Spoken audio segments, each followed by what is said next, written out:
Nagkunwaring paralisado si Julian Santillan upang subukan ang katapatan ng mga sakim sa paligid niya, habang ang lahat ay abala sa pagpapakitang tao upang makuha ang kanyang yaman.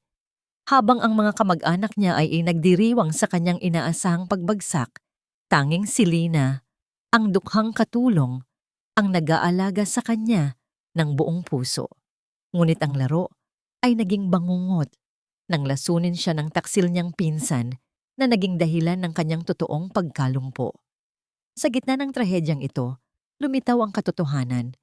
Tinalikuran na ni Julian ang kanyang maskara at kasama si Lina, handa na niyang bawiin ang lahat at parusahan ang mga nagtangka sa kanyang buhay.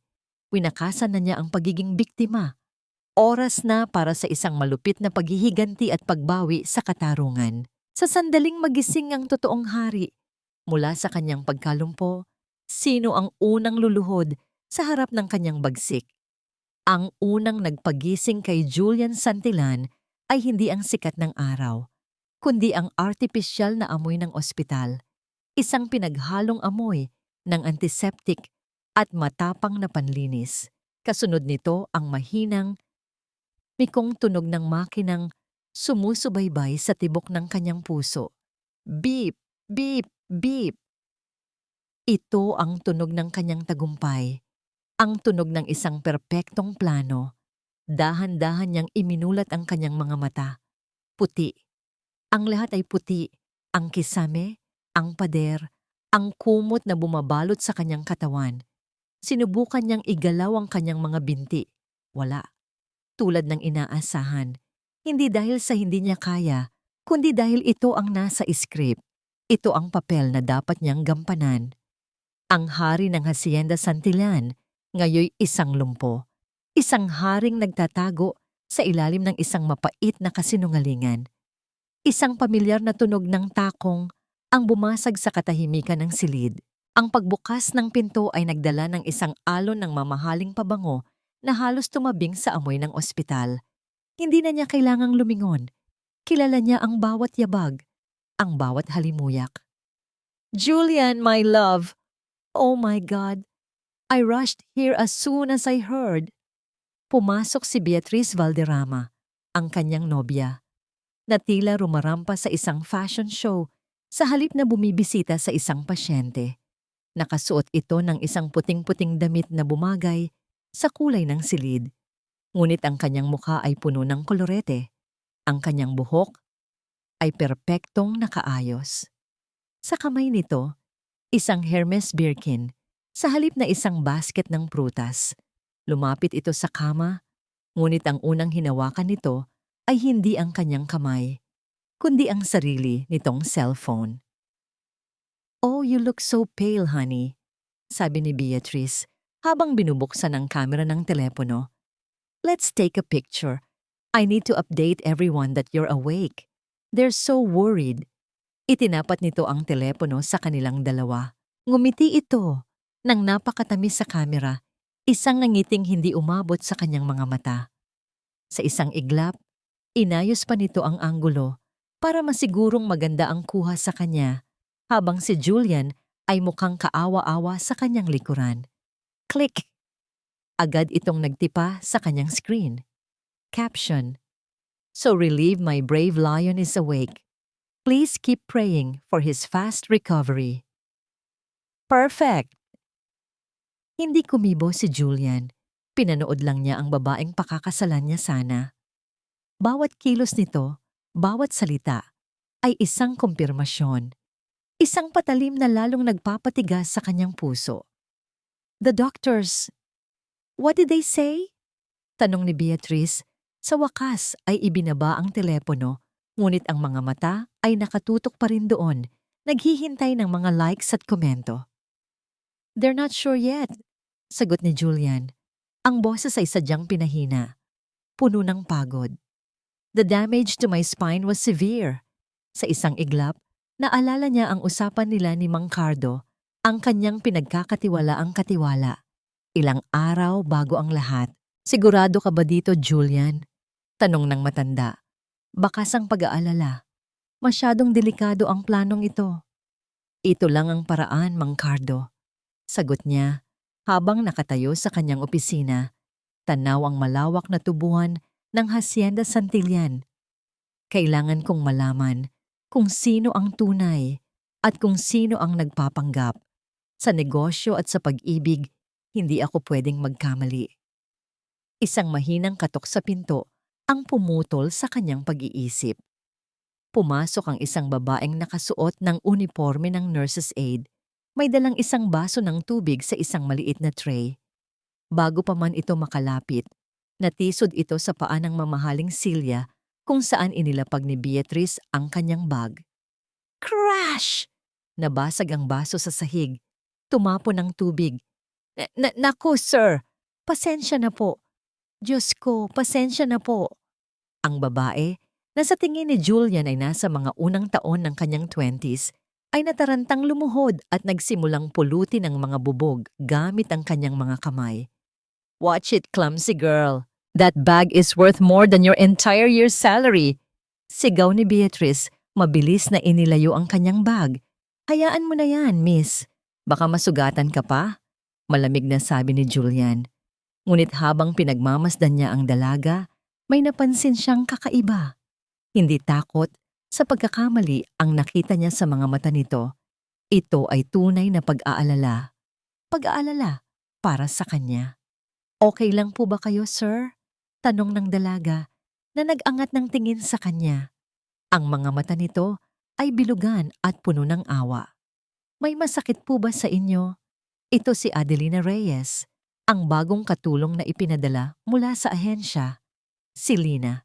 Bago pa man makasagot si Julian, bumalik na ang atensyon niya kay Beatrice na ngayon ay nakatayo at nag-aayos ng kanyang damit. So, Julian, sabi nito na parang walang nangyari. The doctors, tell me the truth. Will you be able to walk again? Tinitigan niya ito nang diretso sa mga mata. Panahon na para sa huling pagsubok. Beatrice, the doctor said, I might never walk again. Isang nakabibinging katahimikan ang bumalot sa silid. Nakita ni Julian ang pagbabago sa mukha ni Beatrice. Ang kunwaring pag-aalala ay napalitan ng pagkagulat, tapos ay nang hindi maitagong pagkadismaya. Parang isang negosyanteng na lamang nalugi ang kanyang pinakamalaking investment. Si Lina, sa kabilang dako, ay napasinghap. Nakita ni Julian ang pangingilid ng luha sa mga mata nito. Tumagal ng ilang sandali bago muling nakapagsalita si Beatrice. Pilit itong ngumiti. Well, that's terrible news, honey. But you're strong. You'll get through this. Tumalikod ito at kinuha ang kanyang bag. Look, I have to go. May urgent charity event ako sa Paris na hindi ko pwedeng i-cancel. It's for a good cause. You understand, right? Hindi na naghintay ng sagot si Beatrice. Lumapit ito at sa halip na isang halik, isang mabilis na dampilang ng pisngi ang ibinigay nito sa kanya. Ang labi nito ay kasing lamig ng yelo. Habang naglalakad ito palabas ng pinto, huminto ito at lumingon. Just call me when you can walk again, honey. At tuluyan na itong umalis. Iniwan ang nakakabinging tunog ng nagsasarang pinto at ang matamis na amoy ng kanyang kasinungalingan. Naiwan si Julian sa kama, nakikinig sa mahinang tunog ng makinang sumusubaybay sa tibok ng kanyang puso. Beep! Beep! Beep! Tama siya. Tama ang lahat ng kanyang hinala. Nanalo siya sa kanyang laro. Ngunit habang nakatingin siya sa basag na bubog, sa sahig na nililinis ng babaeng hindi niya kilala, isang tanong ang pumasok sa kanyang isip. Kung ito ang tagumpay, bakit pakiramdam niya ay siya ang pinakaunang natalo? Ang Hacienda Santillan ay parang isang palasyong walang kaluluwa. Iyon ang unang pumasok sa isip ni Lina habang tinutulak niya ang wheelchair ni Julian Santillan palabas ng pribadong ospital. Ang araw ay sikat na sikat, ngunit ang karangyaan ng mansyon, ang matatayog na haligi, ang malawak na hardin, ang marmol na sahig na kumikinang, ay tila nagpapalabas ng lamig sa halip na init. Mula nang umalis si Senyorita Beatrice, 2 linggo na ang nakalipas. Simula noon, wala nang ibang bisita si Senyorito Julian. Ang mansyon ay naging tahimik, isang katahimikang halos nakabibingi. Ang tanging maririnig ay ang ugong ng aircon, ang paminsan-minsang hunin ng mga ibon sa labas, at ang tunog ng mga gulong ng wheelchair sa makintab na sahig. Siya si Adelina Reyes, ang naatasang mag-alaga sa amo ng hasyenda. Hindi ito ang trabahong inasahan niya. Ang sabi sa ahensya, magiging isa lamang siya sa maraming katulong sa mansyon, ngunit heto siya ngayon, ang personal na tagapag-alaga ng isang bilyonaryong hindi na makalakad. Dito na lang, utos ni Julian, ang boses ay walang emosyon. Itinuro nito ang isang lugar sa tabi ng malaking bintanang salamin na tanaw, ang walang katapusang tubuhan. Maingat siyang tumango at inihinto ang wheelchair. Gusto niyo po ba ng kape, sir? Hindi ito sumagot. Nakatanaw lang ito sa labas. Ang mga mata ay malayo ang tingin, na para bang sinusubukang hanapin ang sarili sa luntiang tanawin. Sa mga nagdaang araw, ganito palagi si Julian. Tahimik. Minsan, magagalit ng walang dahilan. Ang kanyang frustrasyon ay parang isang mabangis na hayop na nakakulong sa loob ng kanyang katawan. Isang hapon, habang tinutulungan niya itong lumipat mula sa wheelchair papunta sa kama, hindi sinasadyang nabitawan niya ito ng bahagya. Bumagsak ito pabalik sa upuan. Hindi naman ito nasaktan, ngunit sapat na yon para sumiklab ang galit nito. Hindi ka ba marunong mag-ingat? Ano ka ba? Inutil! Sigaw nito. Sa sobrang galit, kinuha nito ang isang libro sa tabi ng kama at ibinato sa pader. Hindi natakot si Lina. Sa halip, awa ang naramdaman ng pama niya. Nakita niya hindi ang isang aroganteng bilyonaryo, kundi isang lalaking nawalan ng pag-asa. Isang leon na natanggalan ng pangil. Hindi siya umimik. Pinulot niya ang libro, ibinalik sa mesa, at pagkatapos ay tahimik na lumabas ng silid. Pumalik siya pagkaraan ng ilang minuto na may dalang isang tasa ng mainit na tsa. Chamomile tea po, sir, sabi niya sa mahinang boses. Pampakalma po. Inilapag niya ang tasa sa tabi nito at tahimik na umalis. Mula sa siwang ng pinto, nakita niyang kinuha ni Julian ang tasa at dahan-dahang uminom. Ang pag-aalaga kay Julian ay hindi madali. May mga pagkakataong kailangan niyang paliguan ito, bihisan, tulungang kumain. Sa una, pareho silang naiilang. Ngunit para kay Lina, ito ay isang trabaho, isang responsibilidad, at higit sa lahat, isang paraan para makabayad sa isang utang na loob na si Julian mismo ay hindi alam. Naalala niya ang kanyang ina, si Aling Nena, bago ito pumanaw. Anak, sabi nito, habang hawak ang kanyang kamay, huwag mong kalilimutan ang kabutihan ni Senyora Eliana, ang ina ni Julian. Kung hindi dahil sa kanya, hindi ka nakatapos ng high school. Hindi sana natin naitawid ang mga panahong halos wala tayong makain. Isang lihim na kabutihan. Ang yumaong Senyora Santillan ay tumutulong sa kanilang pamilya nang hindi alam ng kahit sino. Kaya nang malaman ni Lina na nangangailangan ng katulong sa hasyenda, hindi siya nagdalawang isip. Ito na ang pagkakataon niyang suklian sa sarili niyang paraan ang kabutihang yon. Ano ang iniisip mo? Nagulat si Lina sa biglaang tanong ni Julian. Naputol ang kanyang pagbabalik tanaw. Nakatingin ito sa kanya. Ang mga mata nito ay hindi na kasing lamig ng dati. May bahid ng kuryosidad. Wala po, sir. Iniisip ko lang po ang kapatid ko sa probinsya. Ito ang palusot niya palagi. At totoo naman, si Leo, ang kanyang bunsong kapatid, ang kanyang inspirasyon. Ang bawat sahod niya ay para sa pag-aaral nito sa kolehiyo. Tell me about him, sabi ni Julian na ikinagulat niya.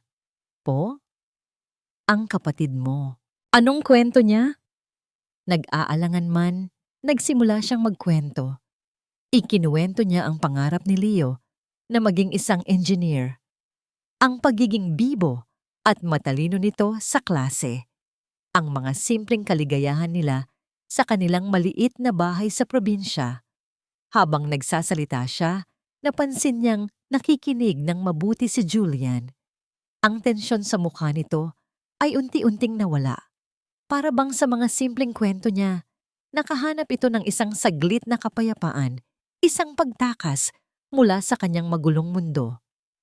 Ang nanay niyo po, si Senyora Eliana, mabuti po siyang tao. Biglang nasabi ni Lina, hindi na napigilan ng sarili. Nakita niya ang pagkagulat sa mga mata ni Julian. Paano mo nakilala ang ina ko? Natigilan si Lina. Muntik na siyang madulas.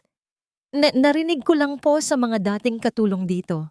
Sir, sabi po nila, napakabait daw po niya.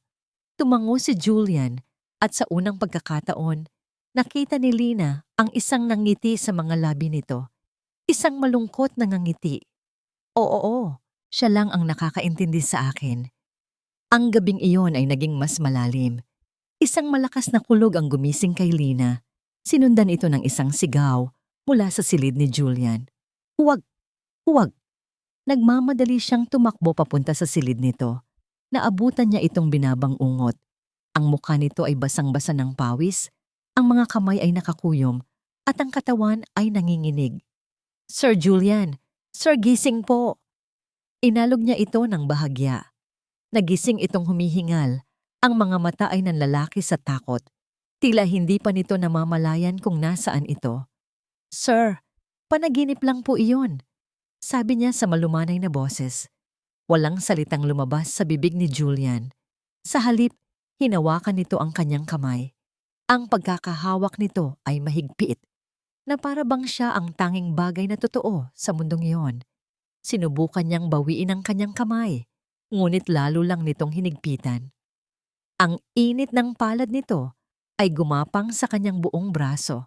Maya-maya, nang medyo kumalma na ito, tumingin ito sa kanya. Ang mga mata nito ay puno ng isang emosyong hindi pa niya nakita dati. Isang halo ng takot at kahinaan. At sa gitna ng katahimikan ng gabi, habang ang ulan ay malakas na bumubuhos sa labas, narinig niya ang isang bulong mula sa kanyang amo. Huwag kang umalis. Ang mga salitang iyon ay hindi isang utos. Ito ay isang pakiusap.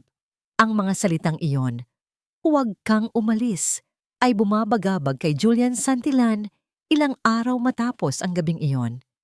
Hindi niya maintindihan kung bakit lumabas ang mga iyon sa kanyang bibig.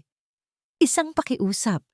Siya, si Julian Santillan, ay hindi kailanman nagmamakaawa.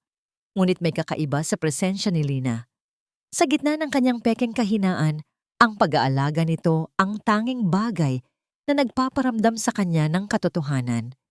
Ang paghawak nito sa kanyang kamay ay hindi tulad ng paghawak ni Beatrice, isang obligasyon, kundi isang pag-aalalang ramdam niya hanggang sa kaibuturan ng kanyang kaluluwa. Gusto kong lumabas, sabi ni Julian isang umaga. Dalhin mo ako sa hardin. Nagulat si Lina, ngunit agad namang sumunod. Sa loob ng maraming linggo, ito ang unang pagkakataon na hiningi ni Julian na lumabas ng mansyon. Habang tinutulak ni Lina ang kanyang wheelchair sa landas na gawa sa bato, tinamaan si Julian ng sikat ng araw. Sariwa ang hangin. May halong amoy ng mga bulaklak at basang lupa. Napagtanto niya, ngayon lang niya muling napansin ang ganda ng sarili niyang hardin. Dati, para sa kanya, ito ay bahagi lamang ng ari-arian. Ngayon, sa paningin niya, ito ay isang lugar ng posibleng simula. Ang gaganda ng mga rosas, bulong ni Lina, na tila kinakausap ang sarili. Paborito yan ni Senyora Eliana, hindi po ba? Oo, sagot ni Julian. Palagi siyang nandito dati. Sabi niya, ang mga bulaklak daw ay marunong makinig. Huminto sila sa ilalim ng isang malaking puno ng akasya. Natahimik sila sandali. Pinapakinggan ang huni ng mga ibon. Lina, basag ni Julian sa katahimikan. Po, sir? Anong pangarap mo? Natigilan si Lina sa tanong. Walang sino man ang nagtanong sa kanya niyon dati. Ang mga tao ay palaging nagtatanong kung ano ang trabaho niya, o kung magkano ang sahod niya. Pero, pangarap? Simple lang po, sir. Sagot niya nang may nahihiyang ngiti. Makapagtapos po ng pag-aaral ang kapatid ko at siguro po, magkaroon ng isang maliit na panaderya balang araw. Mahilig po kasi akong mag-bake. Isang panaderya. Habang ang mga babaeng tulad ni Beatrice ay nangangarap ng mga yate at diamante, ang babaeng ito sa kanyang likuran ay nangangarap lamang ng amoy ng bagong lutong tinapay. Isang ngiti ang sumilay sa labi ni Julian. Isang tunay na ngiti. At sa pagkakataong yun, naramdaman niya ang isang bagay na matagal nang nawala sa kanya. Pag-asa. Bigla, isang anino ang tumabon sa kanila. Julian! Pinsan! Kamusta ka na? Isang boses na pamilyar, ngunit may tonong hindi niya gusto. Tumingala si Julian at nakita ang kanyang pinsan, si Eduardo Santillan. Nakangiti ito ng malapad, ngunit ang mga mata nito ay matalas, mapanuri. Eduardo, malamig na bati ni Julian. Anong ginagawa mo dito? Binibisita ka, siyempre. Nag-alala ako nang husto nang mabalitaan ko ang nangyari. Heto, may dala akong prutas, sabi ni Eduardo, habang iniaabot sa isang katulong ang isang malaking basket. Ang mga mata nito ay lumipat kay Lina. At sino naman ang magandang binibining ito? Si Lina, ang nag-aalaga sa akin. Diretsang sagot ni Julian. May kung anong proteksyon ang naramdaman niya para kay Lina. Ah, I see. Sinuri ni Eduardo si Lina mula ulo hanggang paa. Isang tingin na nagparamdam kay Lina ng pagkailang. Magaling kang mag-alaga, iha. Mukhang bumubuti na ang lagay ng pinsan ko dahil sa'yo. Ang mga salita ay papuri, ngunit ang tono ay may halong panunuya. Umupo si Eduardo sa isang silyang bakal sa kanilang harapan. So, kumusta ang kumpanya? Huwag kang mag-alala, pinsan. Ako na muna ang bahala sa lahat. You just focus on getting better. Kaya kong pamahalaan ang kumpanya kahit nakaupo lang ako dito. Matigas na sagot ni Julian. Ang tunay na dahilan ng kanyang pagpapahinga ay para bantayan ang mga galaw na tulad ng kay Eduardo. May hinala siyang may naglalabas ng impormasyon mula sa loob ng Santillan Prime Holdings at si Eduardo ang nasa tuktok ng kanyang listahan. Masyado mong sinisiraan ang sarili mo, pinsan. Relax ka lang. Pero, sigurado ka bang kaya mong magpatakbo ng isang imperyo mula sa isang wheelchair? Tanong ni Eduardo. Ang bawat salita ay tila isang karayom. Bago pa man makasagot si Julian, sumingit si Lina.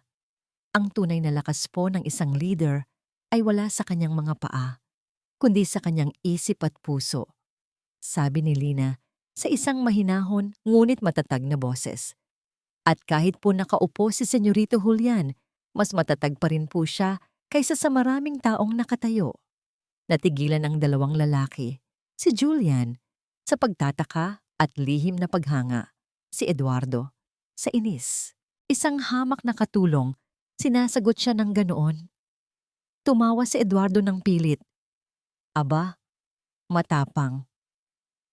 May alaga ka yatang aso, Julian. Tumayo ito. Sige, aalis na rin ako. May board meeting pa. Babalitaan na lang kita. Naglakad paalis si Eduardo, ngunit bago ito tuluyang mawala, lumingon ito at sumulyap sa kanila. May kakaibang kislap sa mga mata nito. Gabi. Ang buong mansyon ay tulog na. Dahan-dahang bumangon si Julian mula sa kanyang kama. Walang kahirap-hirap. Naglakad siya papunta sa bintana, maingat na hindi gumawa ng anumang ingay. Ang sakit sa kanyang likod ay peke, ngunit ang bigat sa kanyang dibdib ay totoo. Ang pagpapanggap ay mas nakakapagod kaysa sa inaakala niya. Nagsimula siyang gumawa ng ilang stretching exercises para hindi manghina ang kanyang mga kalamnan. Ang bawat galaw ay isang paalala ng kanyang malaking kasinungalingan. Isang kasinungalingang unti-unti niyang pinagsisisihan dahil kay Lina.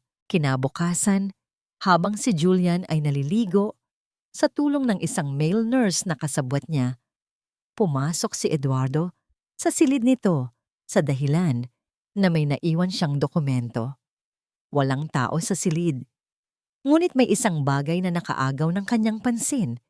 Sa tabi ng kama, sa mamahaling carpet, may isang maliit na piraso ng tuyong putik. Imposible. Hindi umuulan kagabi.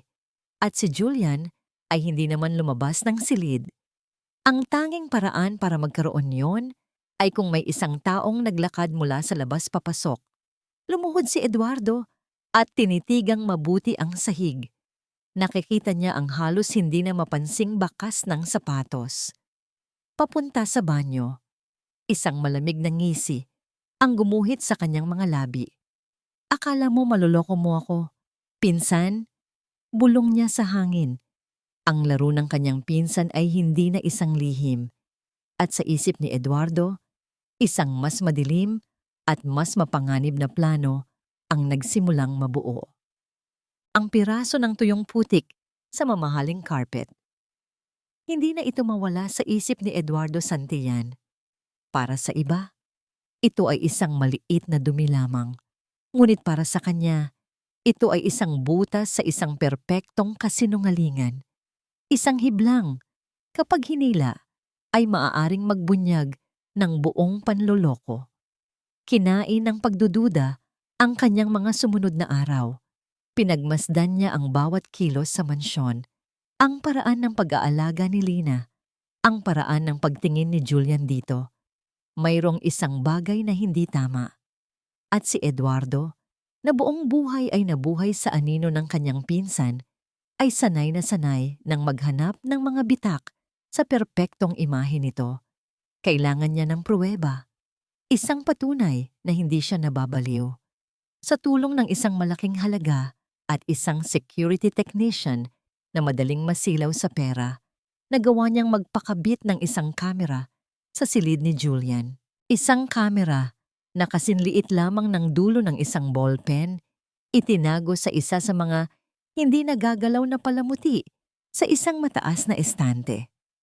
At sa dilim ng kanyang opisina, sa harap ng isang laptop screen, hinintay niya ang katotohanan. Ang unang ilang oras ay nakakabagot. Pagkain, pag-inom ng gamot, pagbabasa, lahat ay naaayon sa papel ng isang lumpo. Halos maniwala na si Eduardo na nagkamali siya ng hinala.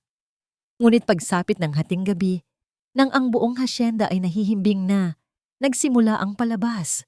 Sa screen, nakita niya si Julian na lumingon sa kaliwat kanan, tinitiyak na sarado ang pinto. At pagkatapos, sa isang iglap, isang milagro. Ang lalaking sinasabi ng mga doktor na baka hindi na muling makalakad ay dahan-dahang bumangon mula sa kanyang kama. Tumayo ito ng tuwid. Nag-inat. Naglakad-lakad sa loob ng silid na para bang walang nangyari. Click! Pinindot ni Eduardo ang mouse. Ang tunog ay umalingaw-ngaw sa katahimikan ng kanyang opisina. Ni-rewind niya ang video. Pinanood muli. At muli, isang malamig at mabagal na galit ang gumapang sa kanyang sistema. Hindi ito ang galit ng isang taong na lamang niloko siya. Ito ang galit ng isang taong buong buhay na minamaliit. Ang kapal ng mukha ni Julian. Ang kapal ng mukha niyang lokohin ang lahat. Paglaruan ng emosyon ng mga tao para lang sa isang hangal na pagsubok. Habang siya, si Eduardo, ay nagpupursigi, nagtatrabaho ng doble para mapantayan man lang ang pangalang Santillan. Heto ang kanyang pinsan, ginagawang isang malaking teatro ang kanilang buhay. Bigla, bumalik sa kanyang alaala ang isang eksena mula sa kanilang kabataan. 16 na taon sila noon, nakatayo sa harap ng kanilang lolo, ang patriarka ng pamilya Santillan. Hawak ni Eduardo ang kanyang report card. Puro matataas na marka, resulta ng walang tulog na pag-aaral. Sa kabilang banda, si Julian ay kalmado lang kahit na mas mababa ang mga grado nito sa kanya. Magaling, Eduardo. Masipag kang bata, sabi ng kanilang lolo. Halos hindi tumitingin sa papel na hawak niya. Pagkatapos, bumaling ito kay Julian. At ikaw, Julian, ipinanganak kang leader. Nasa dugo mo ang pagpapatakbo ng hasyenda. Huwag mo lang pababayaan ang mga salitang yon para iyong isang sentensya. Siya ang masipag. Si Julian ang leader. Siya ang manggagawa. Si Julian ang hari. Kahit anong gawin niya, palagi siyang pangalawa. Palagi siyang nasa anino. Ngayon, habang pinapanood niya ang imahe ni Julian na naglalakad sa screen, isang ideya ang pumasok sa kanyang isip. Isang ideyang mas madilim, mas matalino, at higit sa lahat, mas kasiya siya kaysa sa simpleng pagbubunyag. Bakit niya ibubunyag ang sikreto nito? Para saan? Para bumalik si Julian sa trono nito? Mas malakas pa kaysa dati? Hindi. Hindi! Bulong ni Eduardo sa kanyang sarili. Isang ngiting demonyo ang unti-unting sumilay sa kanyang mga labi. Hindi ko sisirain ang iyong palabas, pinsan. Sa halip, gagawin ko itong totoo. Kinabukasan, nagtungo si Eduardo sa isang sulok ng Bacolod na malayo sa mga mata ng alta sosyedad. Isang maliit at luma na butika na kilala sa pagbebenta ng mga gamot na walang reseta. Ang amoy sa loob ay pinaghalong alikabok at mga kemikal. Anong kailangan natin, Sir Eduardo? Tanong ng matandang parmasyutiko, ang mga matay na sisilaw sa pangalan at pera. Kailangan ko ng isang bagay na walang lasa, walang amoy, at hindi basta-basta matutuklasan sa simpleng blood test. Sabi ni Eduardo, ang boses ay mahinahon, ngunit may bigat. Isang bagay na dahan-dahang magpapahina sa mga kalamnan, na kapag ginamit ng matagalan, magmumukhang natural na pagkasira ng katawan. Nag-isip sandali ang parmasyutiko. Pagkatapos ay tumango ito at pumasok sa isang madilim na silid sa likuran. Bumalik ito na may dalang isang maliit na bote na naglalaman ng isang likidong malinaw na parang tubig. Mula sa isang rare na halaman sa Timog Amerika, paliwanag ng matanda. Ilang patak lang araw-araw at sa loob ng ilang linggo, ang pinakamalakas na kabayo ay luluhod. Walang bakas, walang lunas, maliban na lang kung ititigil ang pag-inom. Kinuha ni Eduardo ang bote at nag-iwan ng isang makapal na sobre sa ibabaw ng mesa. Hindi tayo nag-usap. Walang problema, sir. Sagot ng matanda. Mabilis na itinago ang sobre. Sa kanyang pagbabalik sa Hacienda Santillan, ang kanyang mukha ay muling nagbabalat kayo. Dala niya ngayon ang maskara ng isang nag-aalalang pinsan. Naabutan niya si Julian sa sala. Kasama si Lina. Umiinom ito ng tubig. Pinsan, bati niya ng may ngiti. Mukhang maganda ang gising mo. Heto, dinalhan kita ng isang espesyal na herbal tea. Galing pa ito sa isang manggagamot sa kabundukan.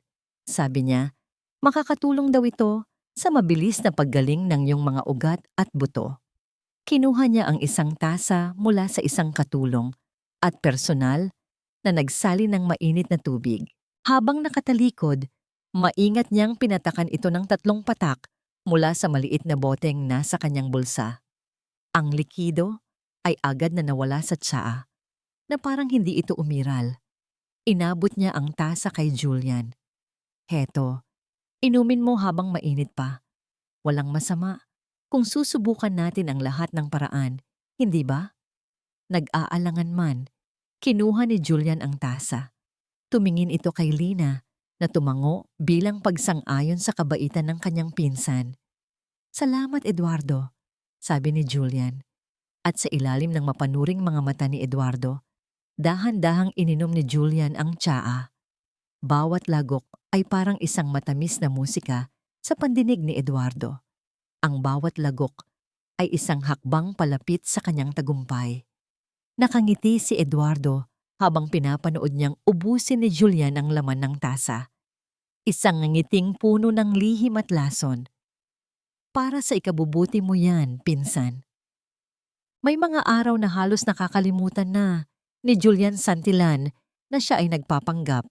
Kapag kasama niya si Lina, ang bigat ng kanyang kasinungalingan ay tila gumagaan.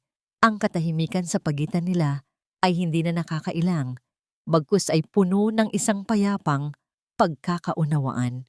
Ang mga simpleng kwento nito tungkol sa buhay sa probinsya, ang mga halakhak nito kapag nagkakamali ito sa pagbigkas ng isang salitang Ingles. Lahat ng yon ay nagiging liwanag sa madilim niyang mundo. Isang gabi, habang nagbabasa siya ng mga ulat mula sa kumpanya, hindi niya namalayang nakatulog na pala si Lina sa isang maliit na upuan sa tabi ng kanyang wheelchair. Ang ulo nito ay nakasandal sa kanyang braso. Ang paghinga ay malalim at panatag. Napahinto si Julian sa kanyang ginagawa. Pinagmasdan niya ang mukha nito.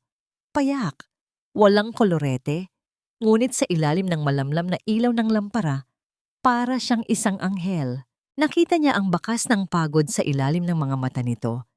Isang pagod na dulot ng walang sawang pag-aalaga sa kanya. Isang damdamin ang biglang umusbong sa kanyang dibdib.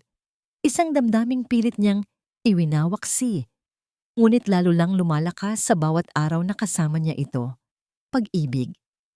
Hindi ito ang mapusok at nakakasilaw na pag-ibig na akala niya'y naramdaman niya para kay Beatrice. Ito ay isang bagay na mas tahimik, mas malalim. Isang pag-ibig na ipinanganak hindi sa karangyaan at mga pangako, kundi sa mga kamay na nag-aaruga at sa isang pusong hindi humihingi ng anumang kapalit. Maingat niyang inalis ang isang hibla ng buhok na tumatakip sa mukha nito. Sa sobrang ingat, halos hindi siya humihinga. Sa sandaling iyon, gusto niyang maging totoo. Gusto niyang sabihin dito ang lahat. Ngunit paano? Paano niya aaminin na ang lahat ng awa at pag-aalaga na ibinibigay nito ay para sa isang kasinungalingan? Ang pag-ibig na ito ay kasabay na ring naging kanyang pinakamabigat na parusa. Nang gabing iyon, matapos niyang matiyak na mahimbing, nang natutulog si Lina sa sarili nitong silid, sinubukan niyang gawin ang kanyang nakasanayang ehersisyo. Ngunit habang sinusubukan niyang tumayo, naramdaman niya ang isang bagay na kakaiba. Ang kanyang mga binti, nanginginig. Hindi ito ang karaniwang panginginig dahil sa matagal na hindi paggamit. Ito ay isang kahinaan, isang pakiramdam na parang may bumubulok sa kanyang mga kalamnan mula sa loob. Tila hindi sumusunod ang mga ito sa utos ng kanyang isip. Ano to? Bulong niya sa sarili.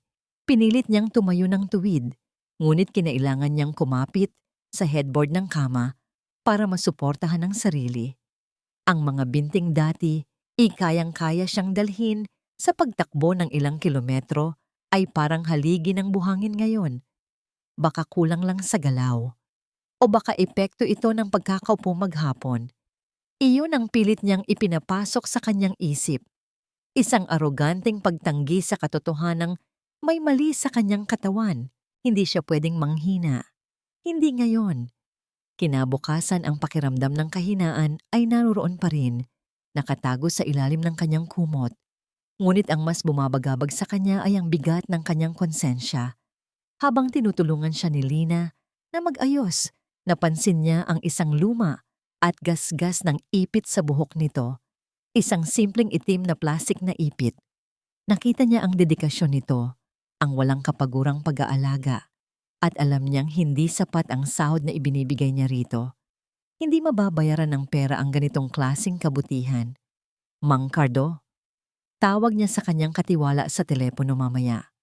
May ipabibili ako sa'yo, isang simpleng bagay lang. Nang hapong yon, habang nag-aayos si Lina ng kanyang mga gamot, inabot ni Julian ang isang maliit na paper bag. Para sa'yo, sabi niya. Medyo naiilang. Hindi siya sanay magbigay ng regalo nang walang okasyon. Nag-aalangang kinuha ni Lina ang supot. Para saan po ito, sir? Buksan mo na lang. Dahan-dahang binuksan ni Lina ang supot. Sa loob, nakita niya ang isang silver na hair clip, hugis dahon, na may maliliit at kumikinang na bato. Simple lang ito, hindi magarbo, ngunit elegante. Nanlaki ang mga mata ni Lina.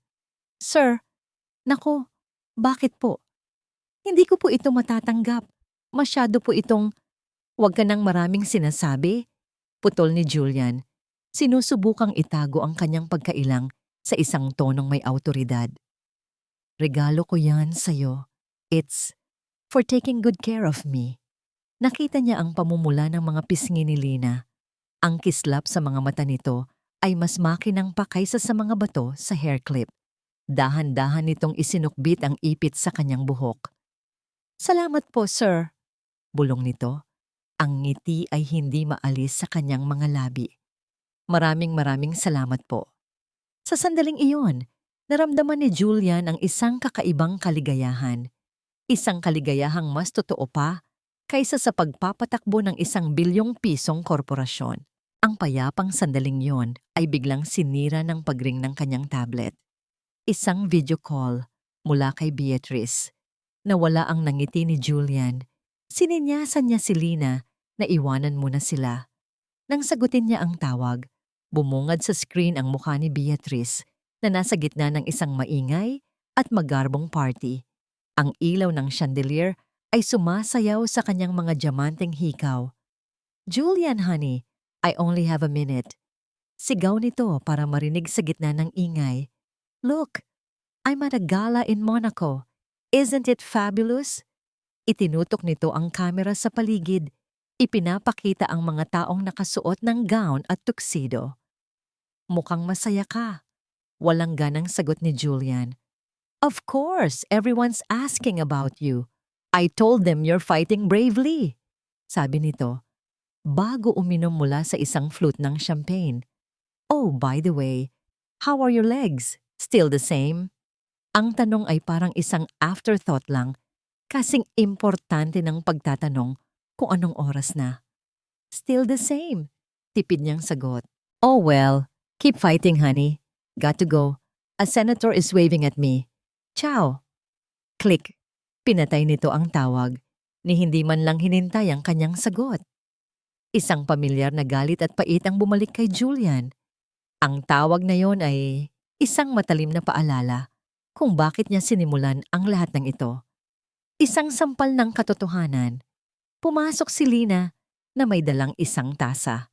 Ang herbal tea na bigay ni Eduardo. Naging parte na ito ng kanyang pang-araw-araw na ritual. Isang tulong na buong pusong tinanggap ni Lina para sa kanya. "Sir, oras na po para sa inyong herbal tea," sabi ni Lina. Ang boses ay malambing. Suot pa rin nito ang hair clip na bigay niya. Kinuha niya ang tasa, ngunit bago pa man siya makainom, napansin niyang nakatitig sa kanya si Lina. Ang noo nito ay bahagyang nakakunot sa pag-aalala. Hinawakan nito ang kanyang noo.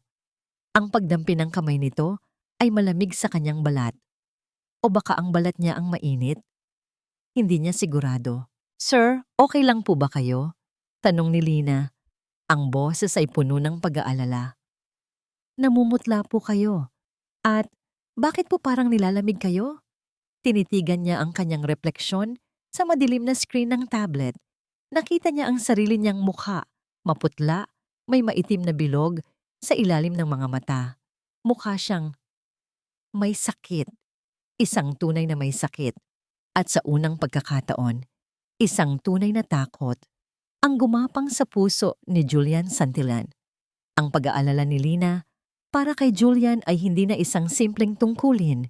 Ito'y naging isang aninong sumusunod sa kanya sa bawat sulok ng malawak na mansyon. Napapansin niya ang maliliit na bagay. Ang bahagyang panginginig ng mga kamay nito kapag hawak ang tasa ng tsa. Ang mas mabilis nitong pagkapagod kahit pa maghapon lang itong nakaupo. At ang pamumutla nito, isang uri ng pamumutla na tila nanggagaling sa loob, hindi lang sa balat. "Sigurado po ba kayong ayaw niyong magpatingin ulit sa doktor, sir?" tanong niya isang gabi habang tinutulungan niya itong uminom ng gamot. Umiling lang si Julian. "Pagod lang ito, Lina. Huwag kang mag-alala."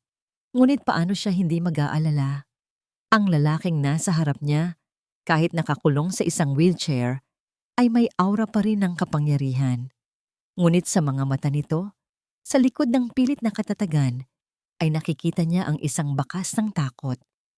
Nang gabing iyon, isang malakas na bagyo ang nanalasa sa Negros.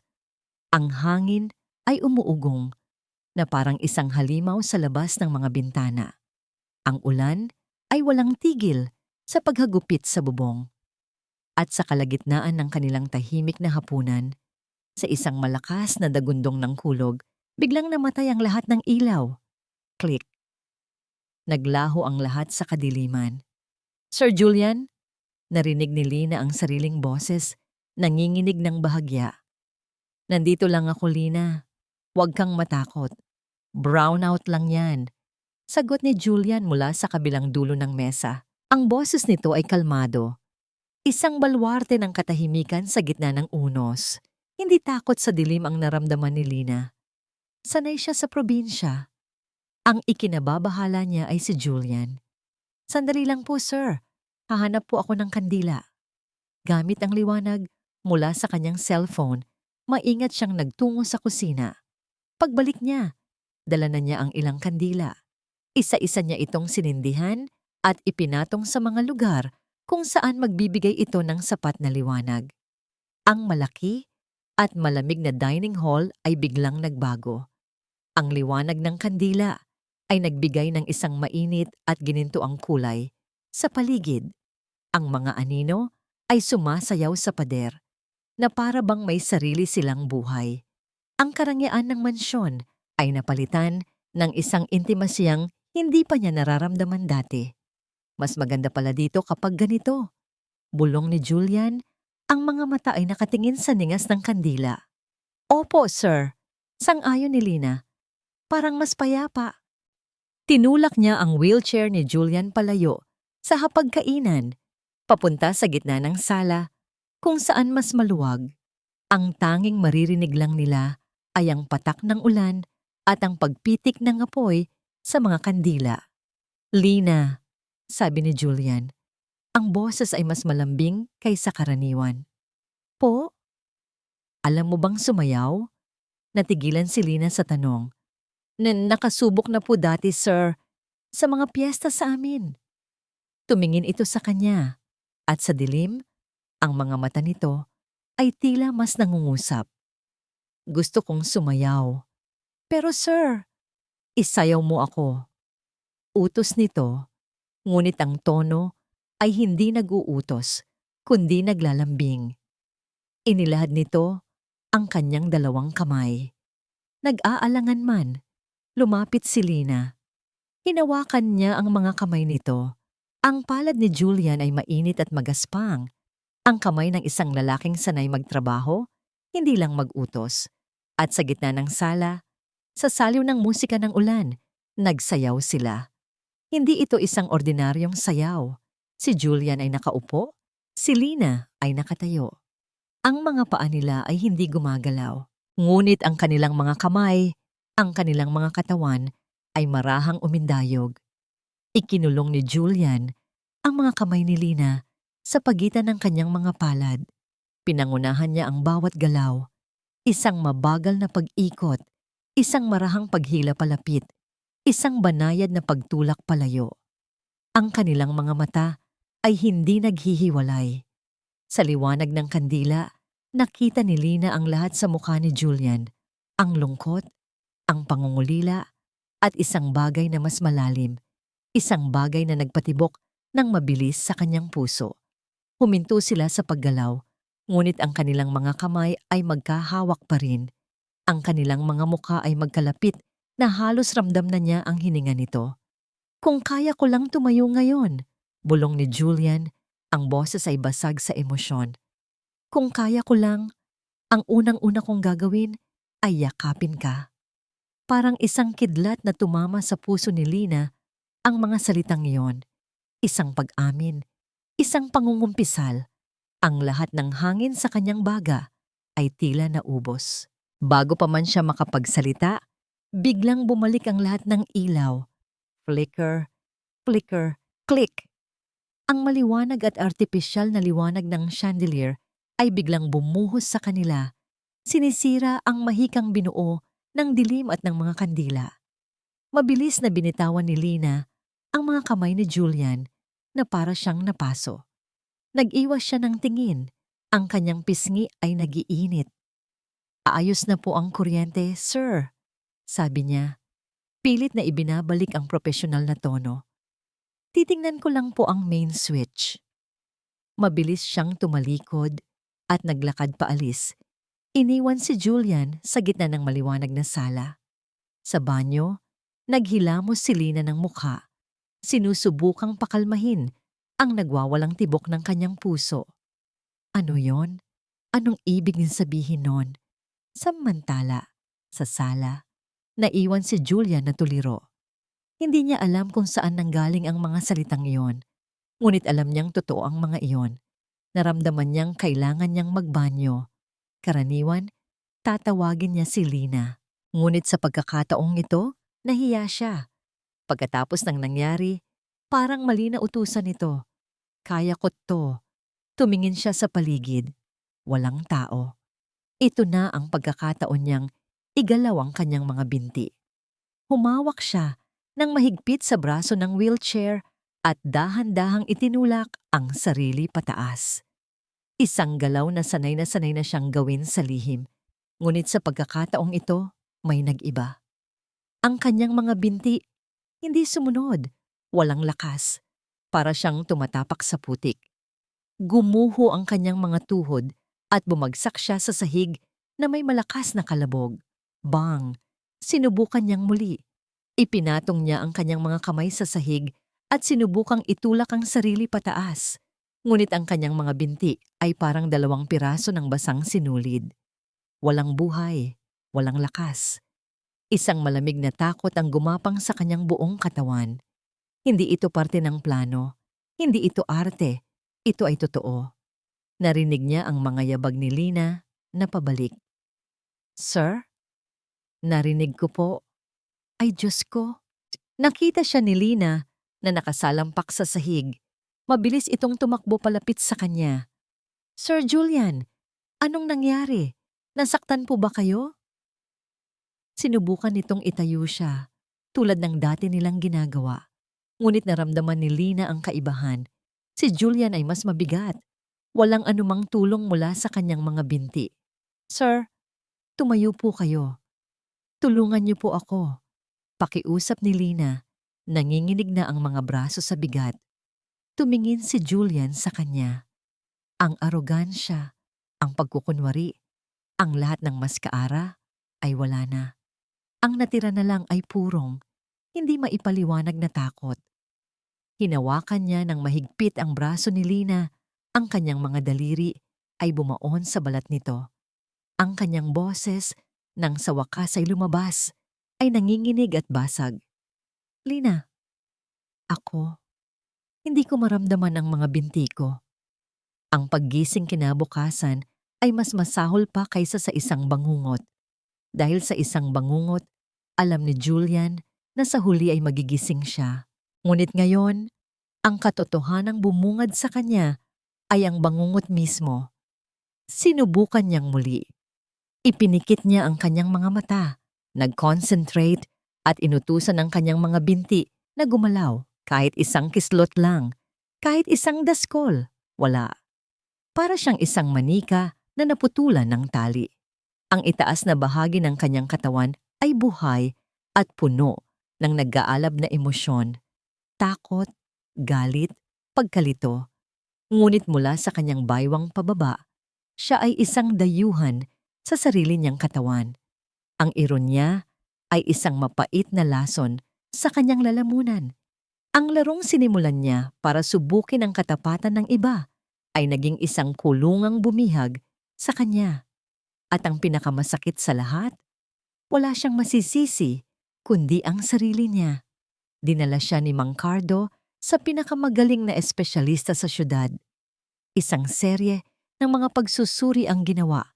MRI, CT scan, nerve conduction studies. Pabalik-balik siya sa ospital, ngunit ang resulta ay palaging pareho. "Wala kaming makitang anumang pinsala sa iyong gulugod, Mr. Santillan," sabi ng doktor na may kulubot na noo. "Physically, your nerves are intact. Your muscles show some atrophy, But that's expected. Ang pinakamalapit na paliwanag na maiisip namin ay, baka ito ay isang matinding kaso ng conversion disorder, isang reaksyon ng isip sa isang matinding trauma. Your mind believes you are paralyzed, so your body follows. Psychological shock. Halos gusto niyang tumawa ng malakas. Ang kasinungalingan na kanyang binuo ay bumalik upang maging kanyang opisyal na diagnosis. Paano niya sasabihin sa doktor, "Doc, nagpapanggap lang ako dati. Pero ngayon, totoo na to."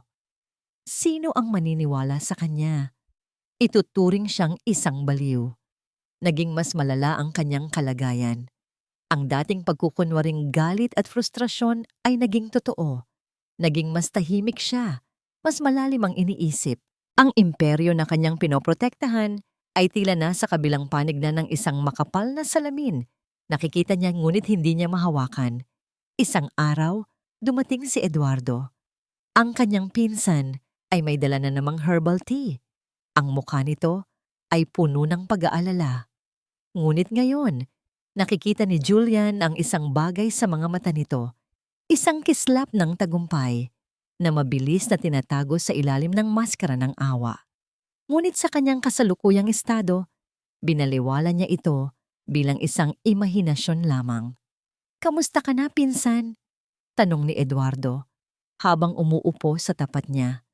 "Nabalitaan ko ang sabi ng mga doktor.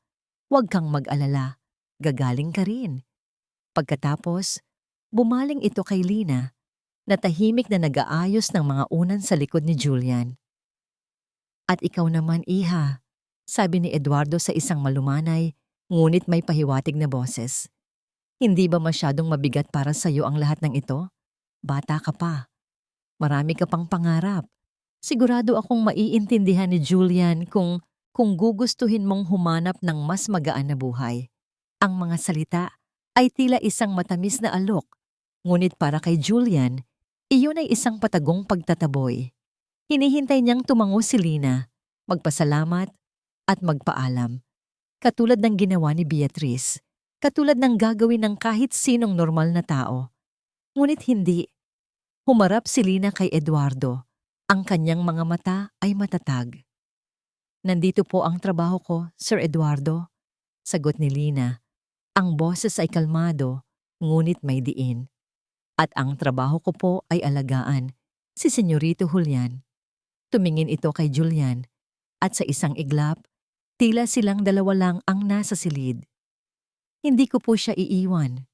Ang tatlong salitang iyon, "hindi ko po siya iiwan," ay tumagos sa puso ni Julian na parang isang mainit na punyal. Sa gitna ng kanyang kadiliman, sa gitna ng kanyang pag-iisa, isang tao ang nananatili.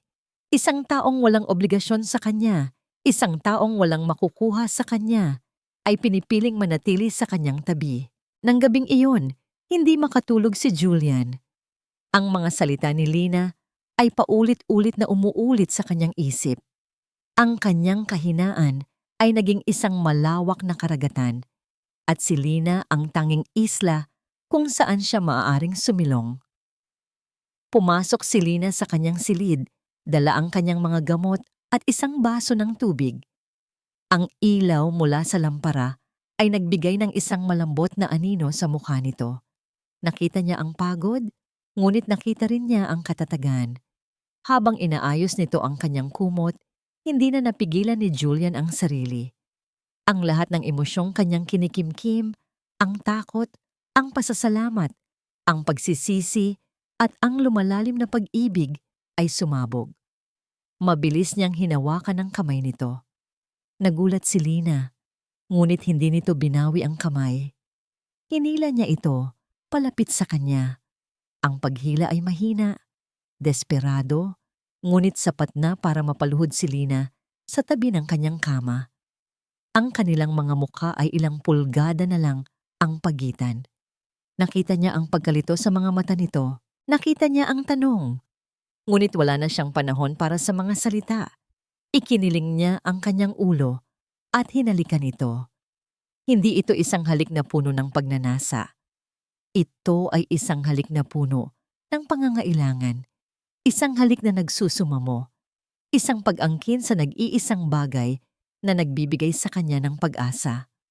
Sa simula, nanigas si Lina, ngunit habang tumatagal, naramdaman niyang lumambot ito sa kanyang mga bisig. Isang tahimik na pagsuko. Nang maghiwalay ang kanilang mga labi, pareho silang humihingal. Tinitigan niya ito sa mata.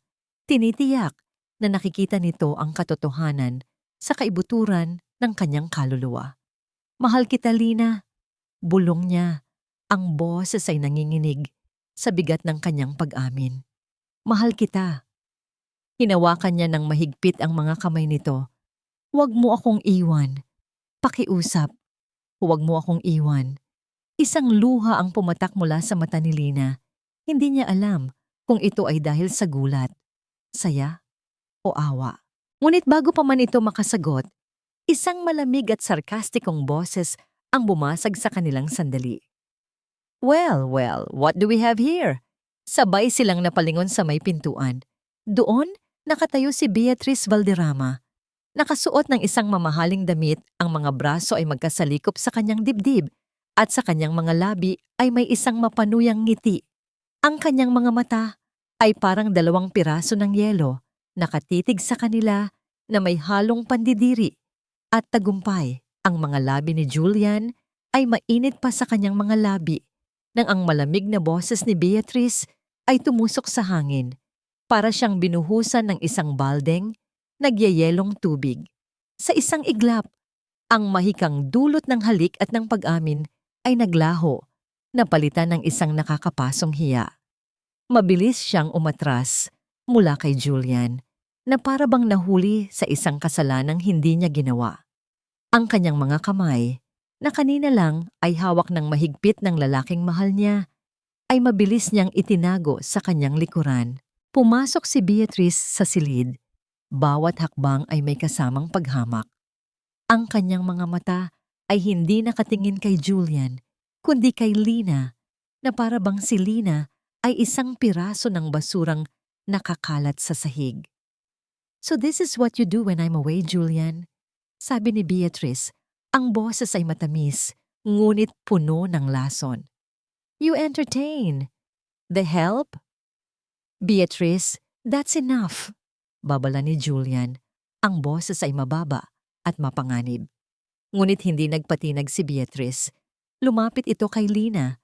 Ang taas nito at ang mamahaling damit ay nagpamukha kay Lina na mas maliit at mas kaawa-awa. At ikaw, sabi ni Beatrice, itinuturo si Lina gamit ang isang daliring may perpektong manicure. Anong akala mo sa sarili mo? Gold digger? Akala mo dahil lumpo na siya, madali mo na siyang mapapaikot sa mga daliri mo. Bawat salita ay isang sampal. Naramdaman ni Lina ang pag-init ng kanyang mga pisngi.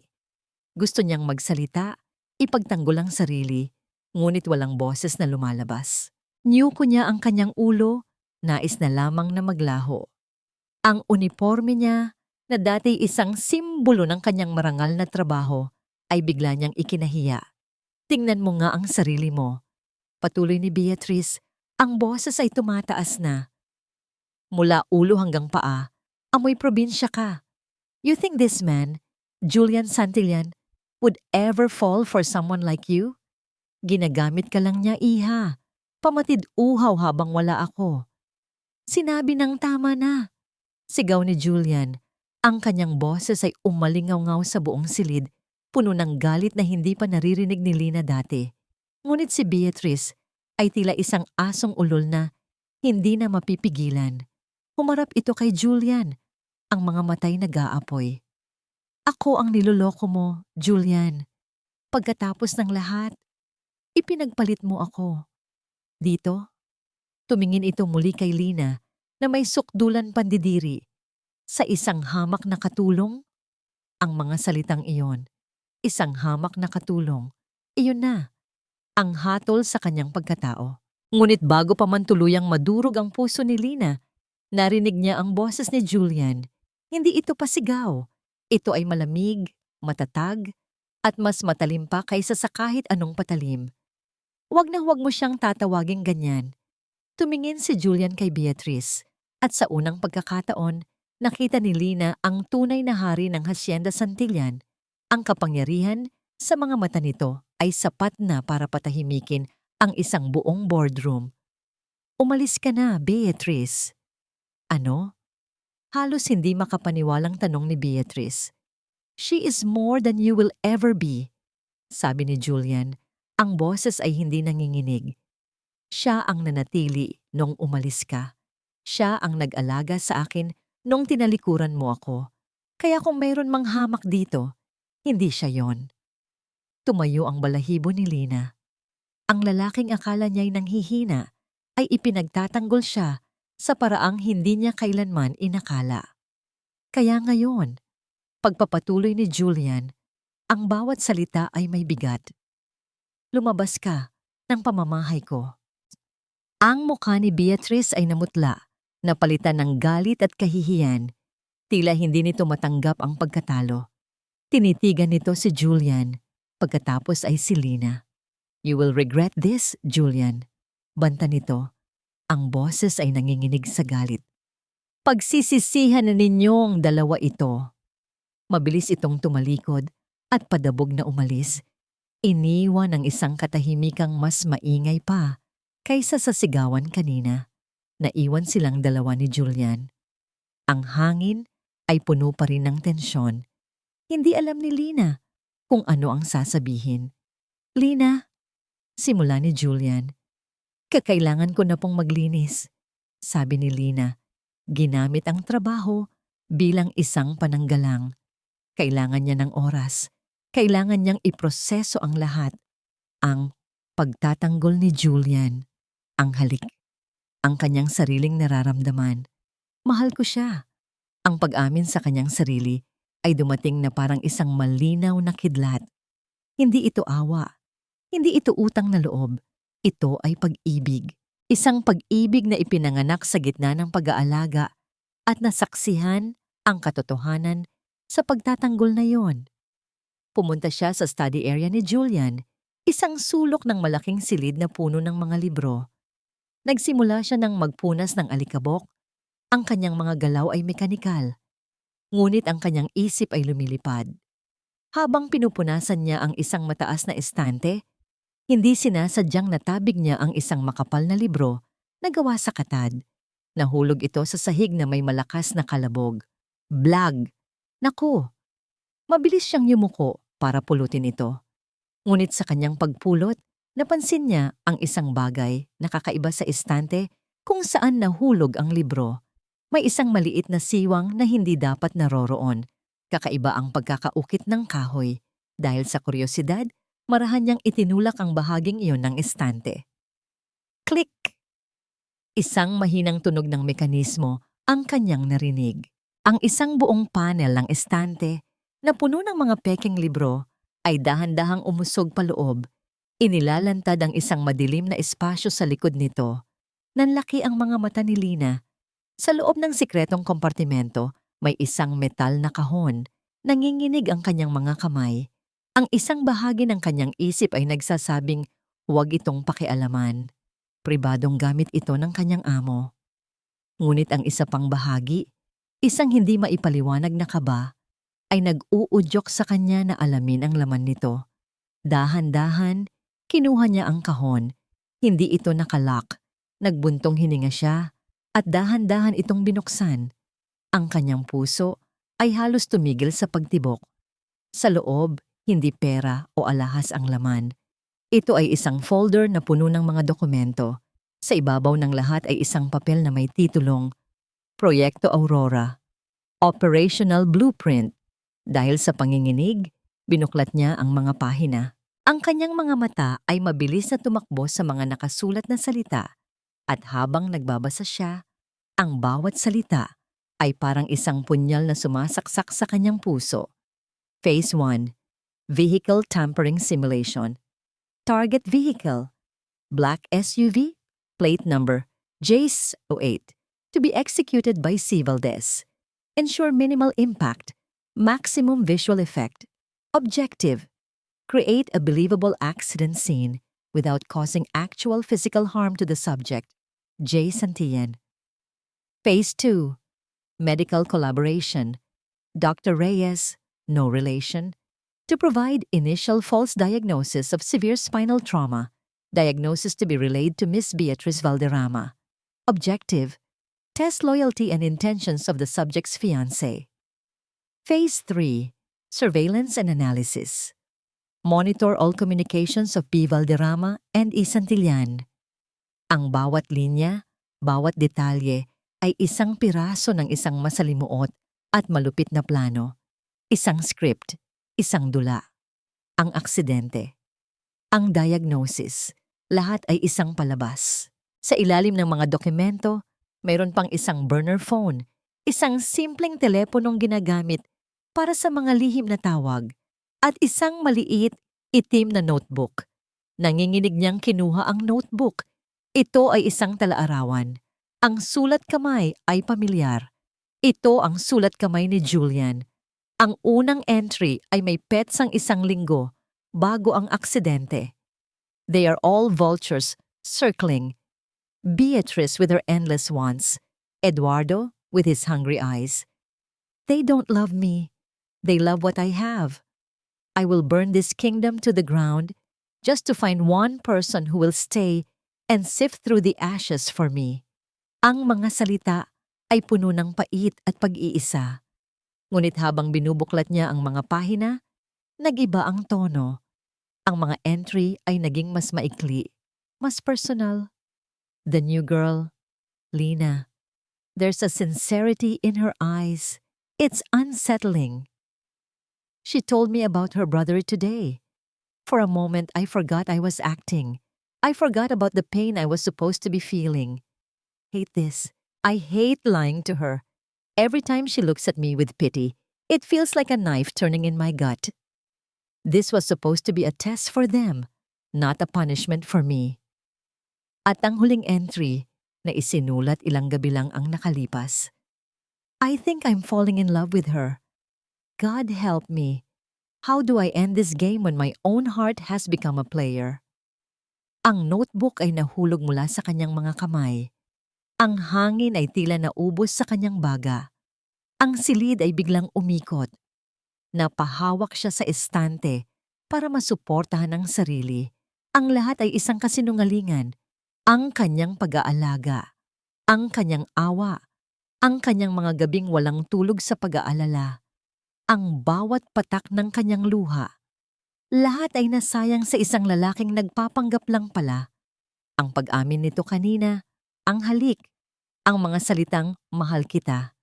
Lahat ba iyon ay bahagi rin ng laro? Isang paraan para masigurong hindi siya aalis, para mas maging kapani-paniwala ang kanyang pagganap. Ang sakit ay mas matindi pa kaysa sa kahihiyang idinulot ni Beatrice. Para siyang pinagtaksilan ng sarili niyang puso. Dahan-dahan, isinara niya ang metal na kahon. Ibinaba niya ito sa sahig. Ang kanyang mga galaw ay mabagal at walang buhay. Isang nakakabinging katahimikan ang bumalot sa kanyang isip. Ang pag-ibig na kanina lang ay buo at nag-aalab sa kanyang dibdib, ay ngayon ay basag na basag. 1,000 piraso ng bubog na tumutusok sa bawat himaymay ng kanyang pagkatao. Ang maskara ay nahulog na, ngunit hindi lang kay Julian, pati na rin sa kanya. Dahil ngayon, sa harap ng malupit na katotohanan, kailangan niyang magsuot ng sarili niyang maskara, ang maskara ng isang taong walang alam, habang ang kanyang puso ay dahan-dahang namamatay sa loob. Ang pag-alis ni Beatrice ay parang isang mabigat na kurtinang bakal na sa wakas ay bumagsak. Nang isara ni Mang Cardo ang malaking pinto ng mansyon, isang nakakabinging katahimikan ang pumalit. Ngunit para kay Julian, ito ang pinakapayapang katahimikan na narinig niya sa loob ng mahabang panahon. Nakahinga siya ng maluwag. Tapos na. Ang bahagi ng kanyang plano na kinasusuklaman niya ay tapos na. Naalis na niya ang lason sa kanyang buhay. At sa gitna ng mga abo ng kanyang nakaraan, nanatili si Lina. Ang pagtatanggol niya rito kanina ay hindi bahagi ng plano. Iyon ay totoo. Ang bawat salita ay nanggaling sa isang lugar sa kanyang puso na hindi niya alam na umiiral.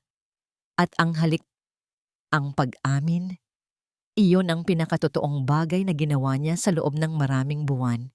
Ngayon, meron na lamang isang kasinungalingan na nakatayo sa pagitan nila. Ang pinakauna at pinakamalaki sa lahat. Panahon na. Panahon ng tapusin ang laro. Panahon ng harapin ang katotohanan, gaano man ito kasakit. Lina, tawag niya. Ang boses ay mahina, ngunit matatag. Kailangan niya itong makausap. Kailangan niyang ipaliwanag ang lahat bago pa man niya hilingin ang kanyang kapatawaran. Kailangan niyang maging karapat-dapat sa pagmamahal na nakita niya sa mga mata nito kanina. Naghihintay siya, ang puso niya'y puno ng isang halo ng kaba at pag-asa. Inaasahan niyang makikita si Lina na papasok, na may bahid pa rin ng pamumula sa mga pisngi. Marahil ay may kaunting pagkailang, ngunit nandoon pa rin ang pag-aalaga. Pumasok nga si Lina, ngunit hindi ito ang Lina na kanyang inaasahan. Ang babaeng pumasok sa kanyang silid ay parang isang estranghero. Ang kanyang mukha ay walang emosyon, isang blangkong maskara. Ang kanyang mga mata, na dati puno ng init at awa, ay malamig at malayo. Ang bawat galaw nito ay matigas at kalkulado. Walang bakas ng dating malambing na pag-aalaga. "Lina?" tanong niyang muli, isang bakas ng pag-aalala ang gumuhit sa kanyang boses. "May problema ba?" Hindi ito sumagot. Naglakad ito palapit sa kama. Sa kamay nito, may hawak itong isang pamilyar na bagay. Isang folder na kulay kape. Ang folder mula sa kanyang sikretong lalagyan. Ang dugo ni Julian ay tila nagyelo sa kanyang mga ugat. Ang pag-asang kanina lang ay nag-aalab sa kanyang dibdib ay biglang namatay, na parang isang kandilang binuhusan ng tubig. Hindi. Hindi maari. Paano? Walang salitang namutawi? Inihagis ni Lina ang folder sa ibabaw ng kanyang kumot. Ang tunog ng pagbagsak nito ay hindi malakas. Ngunit para kay Julian, ito ay kasing lakas ng isang pagsabog. Nakatitig siya sa folder. Ang ebidensya ng kanyang pinakamalaking kasalanan, ang blueprint ng kanyang panloloko. Dahan-dahan niyang inangat ang kanyang tingin kay Lina. Ngayon, nakikita na niya ang emosyon sa mga mata nito. Hindi galit. Isang bagay na mas masahol pa. Pagkasuklam at isang sakit na napakalalim na tila hinihiwa nito ang kanyang kaluluwa. "Lina, magpapaliwanag ako," sabi ni Julian. Ang boses ay nauutal sa unang pagkakataon sa buong buhay niya. "Magpapaliwanag?" sagot ni Lina. At sa wakas, isang emosyon ang dumaan sa mukha nito. Isang mapait na ngiti na walang bakas ng saya. "Para saan pa, Senyorito Julian? Nakasulat na dito ang lahat, hindi ba? Ang bawat detalye ng iyong proyekto." Ang paraan ng pagbigkas nito sa salitang proyekto ay parang isang dura. "Lina, pakiusap. Pakinggan mo muna ako." "Laro lang ba ang lahat ng ito?" tanong ni Lina. Ang boses ay nagsimulang manginig sa pinipigilang pighati. Mula sa simula, "Laro lang ba ito para sa'yo?" "Hindi! Hindi totoo yan!" Desperadong sagot ni Julian. "Ang plano ay para kay Beatrice, para sa mga taong gusto lang ang pera ko, hindi para sa'yo." "Talaga?" Tumawa si Lina, isang tawang basag at puno ng sakit. "Pero kasama ako sa naging manonood, hindi ba? Ako ang tangang nag-alala. Ako ang tangang naawa. Ako ang tangang umiyak. Para sa isang lalaking hindi naman pala nasasaktan." "Nasasaktan ako, Lina. Ngayon, nasasaktan ako." Sigaw niya, sinusubukang iparating ang katotohanan sa kanyang kasalukuyang kalagayan. "Oo naman," sagot ni Lina. Ang mga luha ay nagsimula nang mamuo sa gilid ng kanyang mga mata. Ngayong totoo na ang parusa. Pero paano noong una? Ang bawat patak ng tsaa na ipinainom ko sa'yo, ang bawat pagtulong ko sa iyong maligo, ang bawat pag-aalala ko sa tuwing binabangungot ka, lahat yon. Parte lang ba ng pagsubok ninyo? Kasama ba yon sa script? Bawat tanong ay isang saksak, bawat salita ay isang dagok. Walang siyang maisagot dahil sa isang banda, tama ito. Ang pag-amin mo kanina, ang halik, halos pabulong na sabi ni Lina, na para bang kinakausap ang sarili. Yun ba ang grand finale? Ang huling eksena para makumpleto ang palabas? Hindi. Totoo yon, Lina. Maniwala ka. Lahat ng yon ay totoo. Mahal kita. Umiling si Lina. Ang mga luha ay tuluyan ng bumagsak sa kanyang mga pisngi. Hindi ko na alam kung ano ang totoo sa'yo, Julian. Ang alam ko lang, ang pagmamahal na ibinigay ko. Totoo yon. At ginawa mo lang itong katatawanan. Tumalikod ito. Isang alon ng purong takot ang bumalot kay Julian. Mas matinding takot kaysa noong una siyang hindi makalakad. Saan ka pupunta? Sigaw niya. Ang kanyang boses ay desperado. Huminto si Lina sa may pintuan, ngunit hindi ito lumingon. Lalayo sa larong ito. Lina, huwag. Pakiusap. Huwag mo akong iwan. Sinubukan niyang bumangon. Sinubukan niyang habulin ito. Ipinagsama niya ang lahat ng kanyang lakas, ang lahat ng kanyang kalooban, at sinubukang itulak ang kanyang sarili mula sa kama. Ngunit ang kanyang mga binti ay nanatiling walang buhay. Mga inutil na pabigat, napabagsak siya pabalik sa malambot na kutsyon, isang bilanggo sa sarili niyang kama, sa sarili niyang katawan. Lina? Ang kanyang sigaw ay puno ng pagsusumamo at kawalan ng pag-asa. Ngunit ang tanging sagot na kanyang natanggap ay ang tunog ng mga yabag ni Lina na papalayo, hanggang sa ang mga ito ay tuluyan ng naglaho sa katahimikan ng malawak na pasilyo. Naiwan siyang mag-isa, nakatingin sa bukas na pinto, sa kawalan. Ang lalaking may kontrol sa lahat ay wala ng kontrol sa anuman. Nawala na si Lina, at sa pagkakataong ito, wala siyang magawa para sundan ito. Ang kanyang maliit na silid ay naging isang kulungan. Si Lina ay nakaupo sa gilid ng kanyang kama, hawak-hawak ang isang maliit na bag na naglalaman ng lahat ng kanyang ari-arian sa mundo. Handa na siyang umalis. Ito ang tamang gawin. Ang manatili ay parang paglulublob sa isang dagat ng kasinungalingan. Ngunit ang kanyang mga paa ay tila may sariling isip. Ayaw gumalaw. Paulit-ulit na bumabalik sa kanyang isip ang lahat. Ang script. Ang panloloko. Ngunit kasabay nito, bumabalik din ang mga alaala na alam niyang hindi bahagi ng palabas. Ang takot sa mga mata ni Julian noong una itong hindi makatayo. Ang paraan ng pagtatanggol nito sa kanya laban kay Beatrice. Ang desperasyon sa boses nito nang aminin nitong mahal siya. Maaaring sinungaling siya sa simula, bulong ng isang bahagi ng kanyang puso. Pero ang paghihirap niya ngayon, totoo yon. Bigla, isang imahe ang sumulpot sa kanyang isipan. Isang imahe na dati binaliwala niya. Si Eduardo. Palaging nandoon. Palaging may dalang tasa ng herbal tea. At ang biglaang paghina ni Julian, ang pamumutla, ang panginginig, ang mga sintomas na hindi maipaliwanag ng mga doktor. Psychological shock? Sabi ng doktor. O baka may ibang dahilan. Isang bagay na mas masama, isang bagay na nakatago sa ilalim ng maskara ng pag-aalala ni Eduardo? Hindi. Hindi siya aalis. Hindi pa. Hindi niya maaring iwan si Julian sa isang sitwasyong hindi niya naiintindihan. Ang pag-ibig, kahit nasugatan, ay may kasama pa ring responsibilidad. At ang pagdududa, kapag naitanim, ay kailangang diligan ng katotohanan. Kinabukasan, kumilos si Lina na parang walang nangyari. Ipinagpatuloy niya ang kanyang mga gawain, suot ang kanyang blangkong maskara.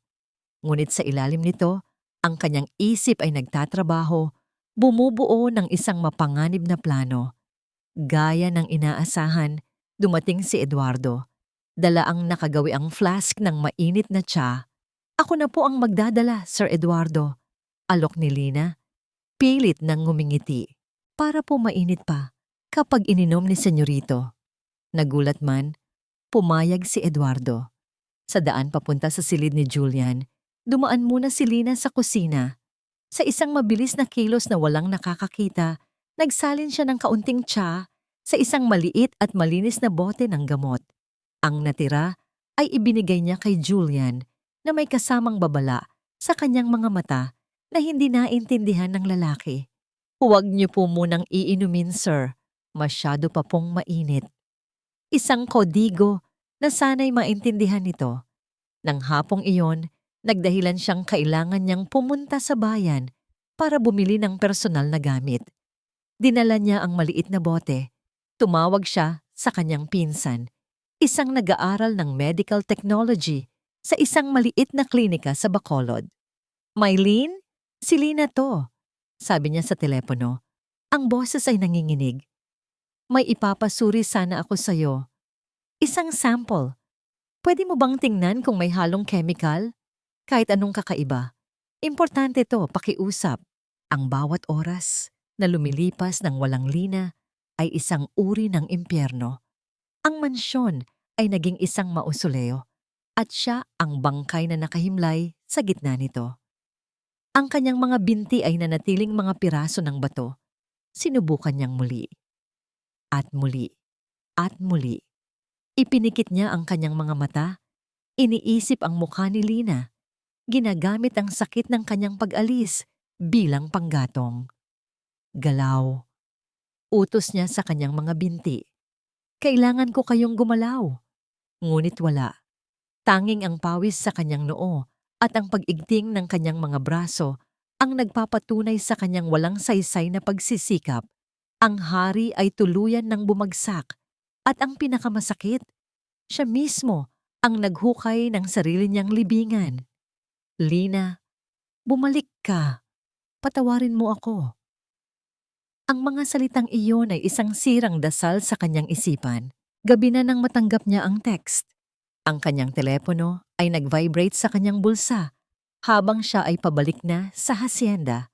Nanginginig niyang binasa ang mensahe mula kay Mylene. Lina, nakuha ko na resulta. Positive. May halong alkaloid galing sa isang halaman. Hindi to basta-basta. Ang epekto nito ay neuromuscular blocking agent. Sa madaling salita, Lason 2, pangparalisa ng kalamnan. Delikado yan. Tumawag ka.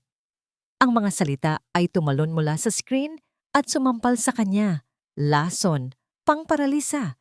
Hindi ito psychological shock. Ito ay isang tangkang pagpatay. Isang dahan-dahan at kalkuladong pagpatay. Ang dugo niya ay umakyat sa kanyang ulo. Si Eduardo, ang demonyo. Hindi na siya nag-isip. Binitawan niya ang kanyang mga pinamili at tumakbo. Tumakbo siya ng buong lakas. Pabalik sa mansyon, ang bawat tibok ng kanyang puso ay sumisigaw ng pangalan ni Julian. Kailangan niyang makarating. Kailangan niyang balaan ito. Pagdating niya sa mansyon, hindi na siya kumatok. Tuloy-tuloy siyang pumasok. Ang kanyang paghinga ay putol-putol. Ang mga pasilyo ay tila humaba. Isang walang katapusang daan patungo sa silid ni Julian. Nang malapit na siya sa pinto, narinig niya ang boses ni Eduardo. Ang pinto ay bahagyang nakaawang. Isang vitamin shot lang to. Pinsan, narinig niyang sabi ni Eduardo sa isang boses na nagpapanggap na malambing. Para lumakas ka, para makatulong sa iyong recovery. Sumilip si Lina sa siwang. Ang kanyang pinakamasamang kinatatakutan ay nagkatotoo. Nakita niya si Julian na tila inaantok o nahihilo sa kama at sa tabi nito nakatayo si Eduardo, hawak ang isang hiringgilya. Ang karayom ay kumikinang sa ilalim ng ilaw ng lampara. Si Eduardo ay dahan-dahang papalapit sa braso ni Julian. Ito na. Ang huling hakbang. Ang huling dosis. Wala ng oras. Sa isang sigaw na nanggaling sa kaibuturan ng kanyang kaluluwa, Ibinukas niya ng malakas ang pinto. "Huwag!" Nagulat si Eduardo. Lumingon ito. Ang muka ay puno ng pagkagimbal at galit. Sa isang iglap, nawala ang maskara ng kabaitan. Inilalantad ang tunay na halimaw sa ilalim. "Anong ginagawa mo dito, bruha ka?" Sigaw ni Eduardo. Hindi siya sumagot. Tumakbo si Lina papunta sa kama. Sinusubukang harangan si Julian gamit ang kanyang katawan. Hinila siya ni Eduardo palayo. "Umalis ka sa dinadaanan ko." Nagpumigla si Lina. "Mamamatay tao. Lalasunin mo siya." Sa gitna ng pagwawala ni Lina, itinulak siya ni Eduardo ng buong lakas. Blag! Tumama ang likod ni Lina sa isang matigas na mesa. Bumagsak siya sa sahig. Ang kanyang ulo ay tumama sa gilid nito. Naramdaman niya ang isang matinding sakit at ang kanyang paningin ay nagsimulang manlabo. Ang sigaw ni Lina at ang kalabog ng kanyang pagbagsak ang gumising sa natutulog na diwa ni Julian. Nagmulat ang kanyang mga mata. Sa gitna ng kanyang nahihilong paningin, nakita niya ang isang eksenang hindi niya kailanman malilimutan. Si Eduardo na may hawak na karayom, ang muka ay puno ng kasamaan, at si Lina nakahandusay sa sahig. Duguan, walang malay. "Lina." Isang bagay ang pumutok sa loob ni Julian, isang damdaming mas malakas kaysa sa lason, mas makapangyarihan kaysa sa kanyang paralysis, isang primordial na galit, isang nag-aalab na pangangailangang magprotekta.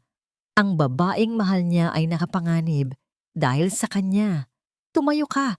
Sigaw ng kanyang isip sa kanyang inutil na katawan. Hinawakan niya ng sobrang higpit ang mga gilid ng kanyang wheelchair. Ang kanyang mga ugat ay lumitaw sa kanyang mga braso. Isang ungol na parang hayop ang kumawala sa kanyang lalamunan. Ginamit niya ang bawat hibla ng kanyang pagkatao, ang bawat alaala ni Lina, ang bawat pagsisisi, at itinulak. Nagsimulang yumanig ang wheelchair. Ang mga kalamnan sa kanyang mga binti na matagal nang natutulog ay nakaramdam ng isang kislap ng kuryente, isang agunyas ng sakit, isang senyales ng buhay. Sa pagkabigla, napatingin si Eduardo sa kanya. At sa harap ng hindi makapaniwalang mga mata ng kanyang pinsan, sa gitna ng tunog ng kanyang sariling sumisigaw na kalamnan, itinulak ni Julian Santillan ang kanyang sarili pataas. Dahan-dahan, nanginginig, ngunit tumatayo. Ang hari ay bumangon mula sa kanyang pagbagsak. Ang bawat hibla ng kalamnan sa mga binti ni Julian ay sumisigaw. Ang sakit ay tila 1,000 karayom na sabay-sabay tumutusok sa kanya, ngunit binaliwala niya ito. Ang kanyang mga mata ay nakapako sa 2 tao sa silid. Ang babaeng kanyang minamahal na nakahandusay sa sahig at ang demonyong dahilan ng lahat ng ito. Nabitawan ni Eduardo ang hiringgilya. Ang tunog ng pagbagsak nito sa sahig ay tila isang kampanang hudyat ng kanyang pagkatalo. Ang kanyang muka ay isang maskara ng purong pagkagimbal. "Paano?" Iyon lamang ang salitang lumabas sa kanyang bibig. "Tapos na ang laro mo, Eduardo?" sabi ni Julian. Ang boses ay mababa at puno ng isang galit na matagal na niyang kinimkim. Bawat salita ay mabigat. Pinipilit niyang labanan ang panghihina ng kanyang katawan. Gumawa siya ng isang hakbang, isang nanginginig, hindi siguradong hakbang, ngunit ito ay isang hakbang. Ito ang pinakamahabang hakbang na ginawa niya sa buong buhay niya. Sa takot, umatras si Eduardo. Hindi ito maaari. Dapat ay lumpo ka na habang buhay." Ang pag-amin. Iyon na, ang huling pako sa kanyang kabaong. "Para saan, Eduardo?" tanong ni Julian habang dahan-dahang humahakbang muli. "Para makuha mo ang lahat? Ang kumpanya, ang pangalan? Kahit kailan, hindi ka marunong makontento." "Dahil dapat sa akin ang lahat ng yan," sigaw ni Eduardo. Ang takot ay napalitan ng isang desperadong galit. "Mas magaling ako sa'yo. Mas matalino. Ngunit dahil lang ikaw ang paborito, ikaw ang tagapagmana, palagi na lang akong nasa anino mo. Kaya sinubukan mo akong patayin? Tanong ni Julian. Ang boses ay walang emosyon. Sinubukan mong sirain ang buhay ko dahil sa inggit? Bago pa man makasagot si Eduardo, bumukas ang pinto. Pumasok si Mang Cardo kasama ang dalawang security guard ng hacienda. Naalarma sila sa sigaw ni Lina kanina. Ang pagdating nila ang tuluyang sumira sa natitirang katapangan ni Eduardo. Tumingin siya sa mga guard, kay Julian na ngayon ay ilang hakbang na lang ang layo sa kanya at sa bintana. Sa isang mabilis na kilos, sinubukan niyang tumakbo. Ngunit bago pa man siya makalayo, ang nanginginig na kamay ni Julian ay humawak sa kanyang kwelyo. Ang lakas na dulot ng adrenaline at galit ay sapat na. Hinila niya si Eduardo pabalik. Wala ka nang tatakbuhan, bulong ni Julian. Ang kanyang muka ay ilang pulgada na lang mula sa muka ng kanyang pinsan. Kinuha ng mga security guard si Eduardo. Habang kinakaladkad ito palabas, ang kanyang mga mata ay puno pa rin ng hindi makapaniwalang pagkasuklam. Hindi pa tayo tapos, Julian. Hindi pa. Ang mga banta niya ay naglaho kasabay ng pagsara ng pinto. Nang mawala na si Eduardo, tila nawala na rin ang lahat ng lakas ni Julian. Ang sakit sa kanyang mga binti ay bumalik ng may doble-dobleng tindi. Gumuho ang kanyang mga tuhod at napaluhod siya sa sahig. Ngunit ang kanyang mga mata ay hindi nakatuon sa sariling kalagayan. Nakatuon ito kay Lina, na dahan-dahan nang nagkakamalay, hawak ang kanyang ulo. Gumapang si Julian palapit dito. Bawat galaw ay isang pagsubok sa kanyang determinasyon. Lina! Tumingin sa kanya si Lina. Ang kanyang mga mata ay puno ng sakit, pagkalito, at ang bakas ng katotohanang natuklasan nito. Okay ka lang ba? Anong masakit sa'yo?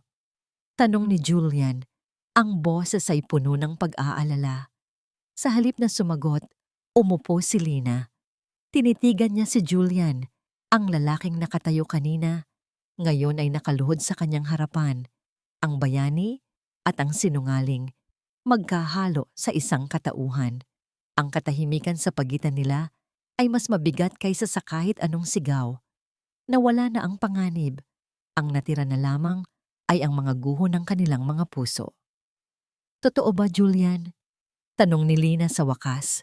Ang boses ay mahina at basag. Ang lahat ng yon. Ang plano. Totoo ba? Walang saysay ang magsinungaling pa. Tapos na ang lahat ng pagpapanggap. Tumango si Julian, hindi inaalis ang tingin sa mga mata nito. Hindi siya nagdahilan. Hindi siya naghahanap ng palusot. Hinarap niya ang kanyang kasalanan. Oo, sagot niya. Totoo. Nakita niya ang huling piraso ng pag-asa sa mga mata ni Lina na naglaho. Isang luha ang pumatak sa pisngi nito. Pero ang nararamdaman ko para sa'yo. Dagdag ni Julian, sinusubukang abutin ang kamay nito, ngunit umiwas ito. Lina, iyon ang totoo. Iyon lang ang tanging bagay na totoo sa gitna ng lahat ng ito. Umiling si Lina. Ang mga luha ay tuloy-tuloy nang dumadaloy. Paano? Paano ako maniniwala sa'yo?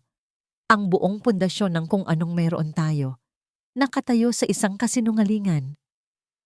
Ang mga salita nito ay tumama sa kanya ng mas malakas pa kaysa sa suntok. Tama ito. Paano nga ba? Alam ko, sabi ni Julian. Ang boses ay puno ng pagsisisi. Alam kong wala akong karapatang humingi ng kahit ano sa'yo. Naging duwag ako. Naging makasarili. Sa kagustuhan kong subukin ang iba, hindi ko namalayang ako na pala ang nagiging halimaw. Sa gitna ng sahig ng kanyang marangyang silid, sa harap ng babaeng sinaktan niya ng lubos, ginawa ni Julian Santillan ang isang bagay na hindi niya kailanman ginawa. Gamit ang natitirang lakas, itinulak niya ang kanyang sarili para makaluhod ng maayos. Ang sakit sa kanyang mga binti ay halos hindi na niya maramdaman. Natabunan na ng mas matinding sakit sa kanyang dibdib. Nakaluhod siya sa harap ni Lina. Ang hari ay yumuyukod sa isang hamak na katulong. "Patawarin mo ako, Lina," sabi niya. Ang boses ay basag. Ang lahat ng arogansya at pagmamataas ay naglaho na. Ang natira na lamang ay isang lalaking hubad sa katotohanan. "Patawarin mo ako sa bawat kasinungalingan, sa bawat araw na hinayaan kitang mag-alala, sa bawat luhang pumatak para sa isang pekeng sakit. Patawarin mo ako dahil sa sobrang takot kong masaktan, hindi ko na malayang ako na pala ang nananakit ng mas malala." Tumingala siya. Ang kanyang mga mata ay puno ng luhang hindi na niya pinigilan. "Hindi ko hinihiling na mahalin mo ako ulit o kahit pagkatiwalaan. Ang hinihiling ko lang ay isang pagkakataong patunayan sa'yo na ang lalaking nakaluhod sa harap mo ngayon, ito ang totoong ako at ang totoong ako ay mahal na mahal ka." Tinitigan siya ni Lina ng matagal. Ang kanyang mukha ay isang mapa ng naglalaban ng emosyon. Nakita ni Julian ang galit. Nakita niya ang sakit. Ngunit sa ilalim ng lahat ng iyon, nakita rin niya ang pag-ibig na pilit nitong itinatago. Dahan-dahang tumayo si Lina. "Kailangan mong magpagaling, Julian," sabi nito sa isang boses na pagod. "Hindi lang ng iyong mga binti, kundi ng iyong sarili."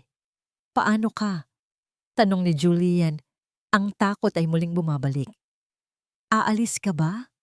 Hindi sumagot si Lina. Sa halip lumapit ito at inilagay ang isang unan sa sahig para sa kanyang ulo. Isang huling kilos ng pag-aalaga. Isang kilos na mas masakit pa kaysa sa isang sampal. "Kailangan ko rin sigurong magpagaling," bulong nito. Halos hindi na marinig. "Kailangan kong hanapin ang sarili ko. Ang sarili kong hindi nakakabit sa pagiging tagapag-alaga mo." Pumikit si Julian. Alam niya ang ibig sabihin yon. "Linamin, mag-iingat ka," sabi nito. At sa pangalawang pagkakataon, pinanood ni Julian si Lina na tumalikod at maglakad paalis.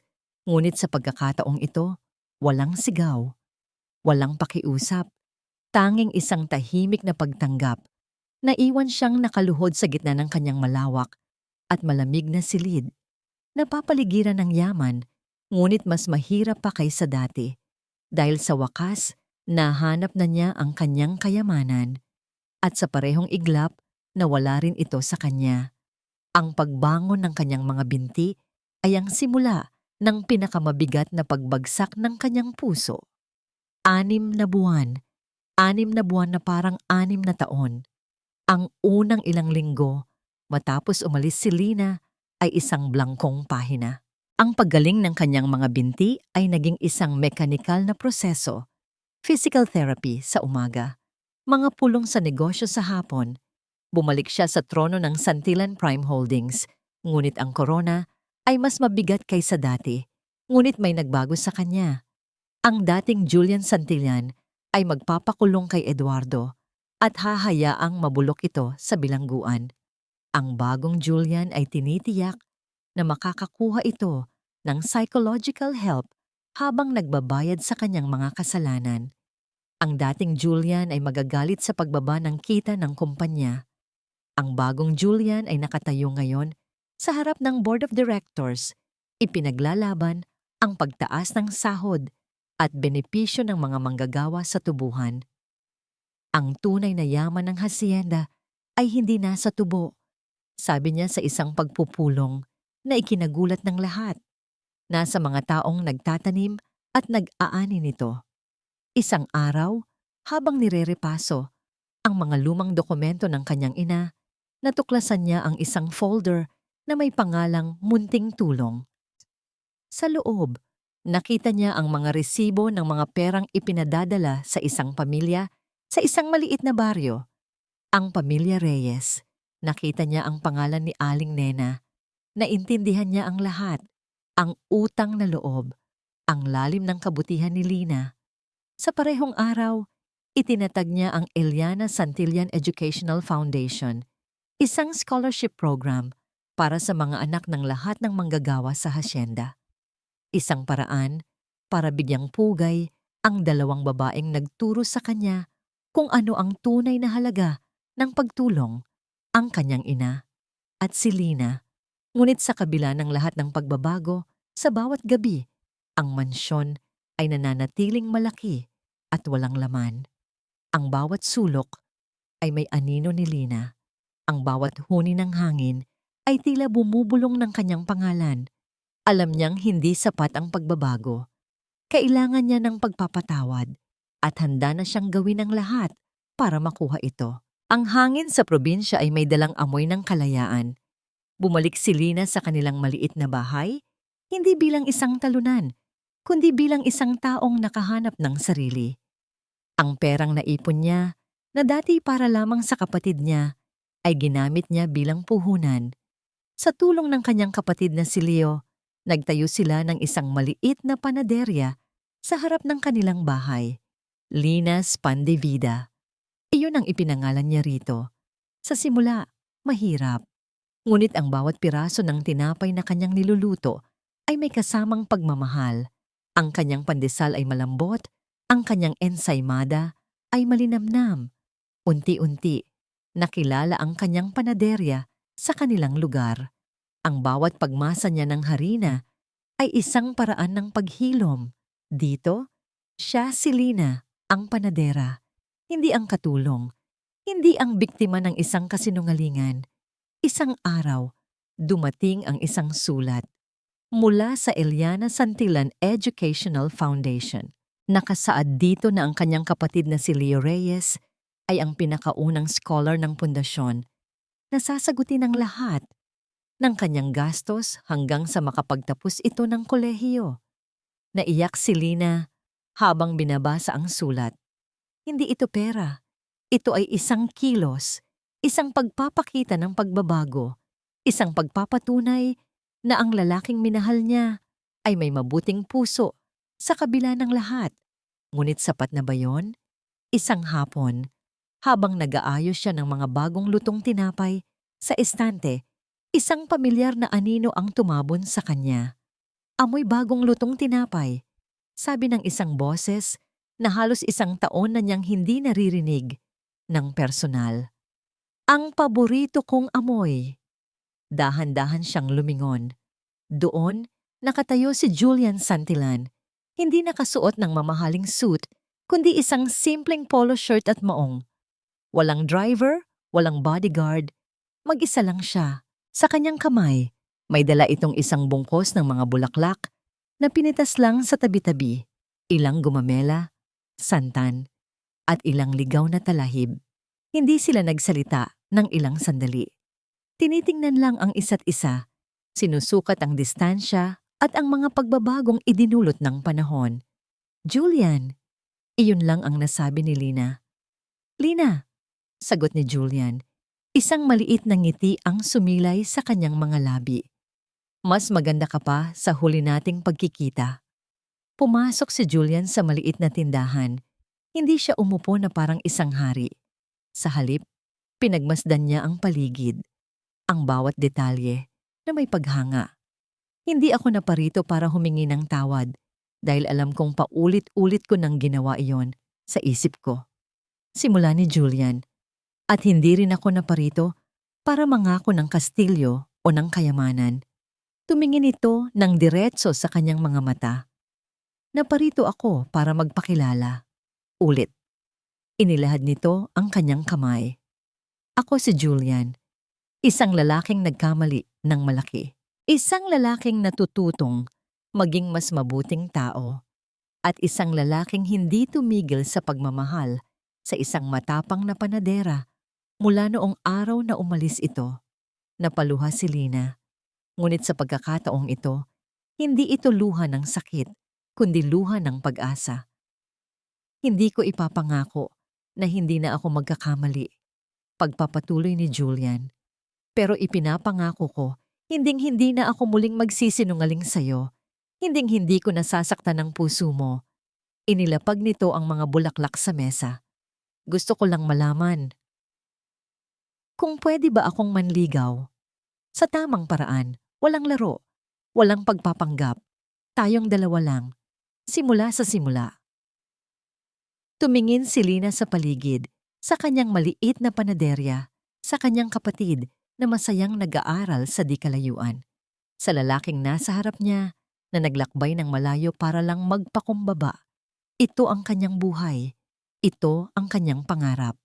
At sa harap niya, ang lalaking nagturo sa kanya kung paano mangarap muli para sa sarili. Dahan-dahan, ngumiti si Lina. Isang ngiting totoo, malaya at buo. Inabot niya ang kanyang kamay, hindi para tanggapin ang isang alok, kundi para salubungin ang isang bagong simula. Ang kanilang mga kamay ay muling naglapat.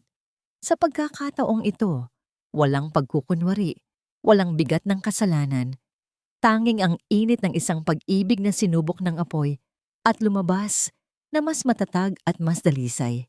Ang tunay na hasyenda pala ay hindi ang malawak na lupain at ang matayog na mansyon. Ito ay isang maliit na panaderya sa probinsya, puno ng amoy ng bagong lutong tinapay, kung saan ang isang hari ay natutong lumuhod at ang isang katulong ay natutong maging reyna ng sarili niyang puso. Sa huli, napatunayan ng kwento ni Julian Santillan na ang yaman at kapangyarihan ay walang saysay kapag ang puso ay puno ng takot at pagdududa. Ang planong pagpapanggap niyang pagiging baldado ay naging salamin ng tunay na mukha ng mga tao sa kanyang paligid. Mga mukhang nahubaran ng maskara ng pagiging banal nang lumantad ang kasakiman at pagtataksil. Sa gitna ng lahat ng ito, si Lina, isang hamak na kasambahay, ang nanatiling totoo. Nagmamalasakit hindi dahil sa mana, kundi dahil sa wagas na awa at pag-ibig. Ngunit nang ang laro ay naging tunay na trahedya at si Julian ay tuluyang maparalisa dahil sa laso ng sariling kamag-anak, doon niya lubos na naunawaan ang aral ng buhay. Ang kasamaan ay may kaparusahan at ang kabutihan ay laging may gantimpala.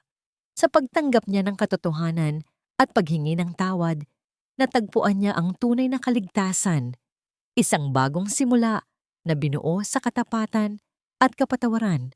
At ikaw, kung ikaw ang nasa kalagayan ni Julian, sino ang paniniwalaan mo? Kayamanan ba o tunay na malasakit?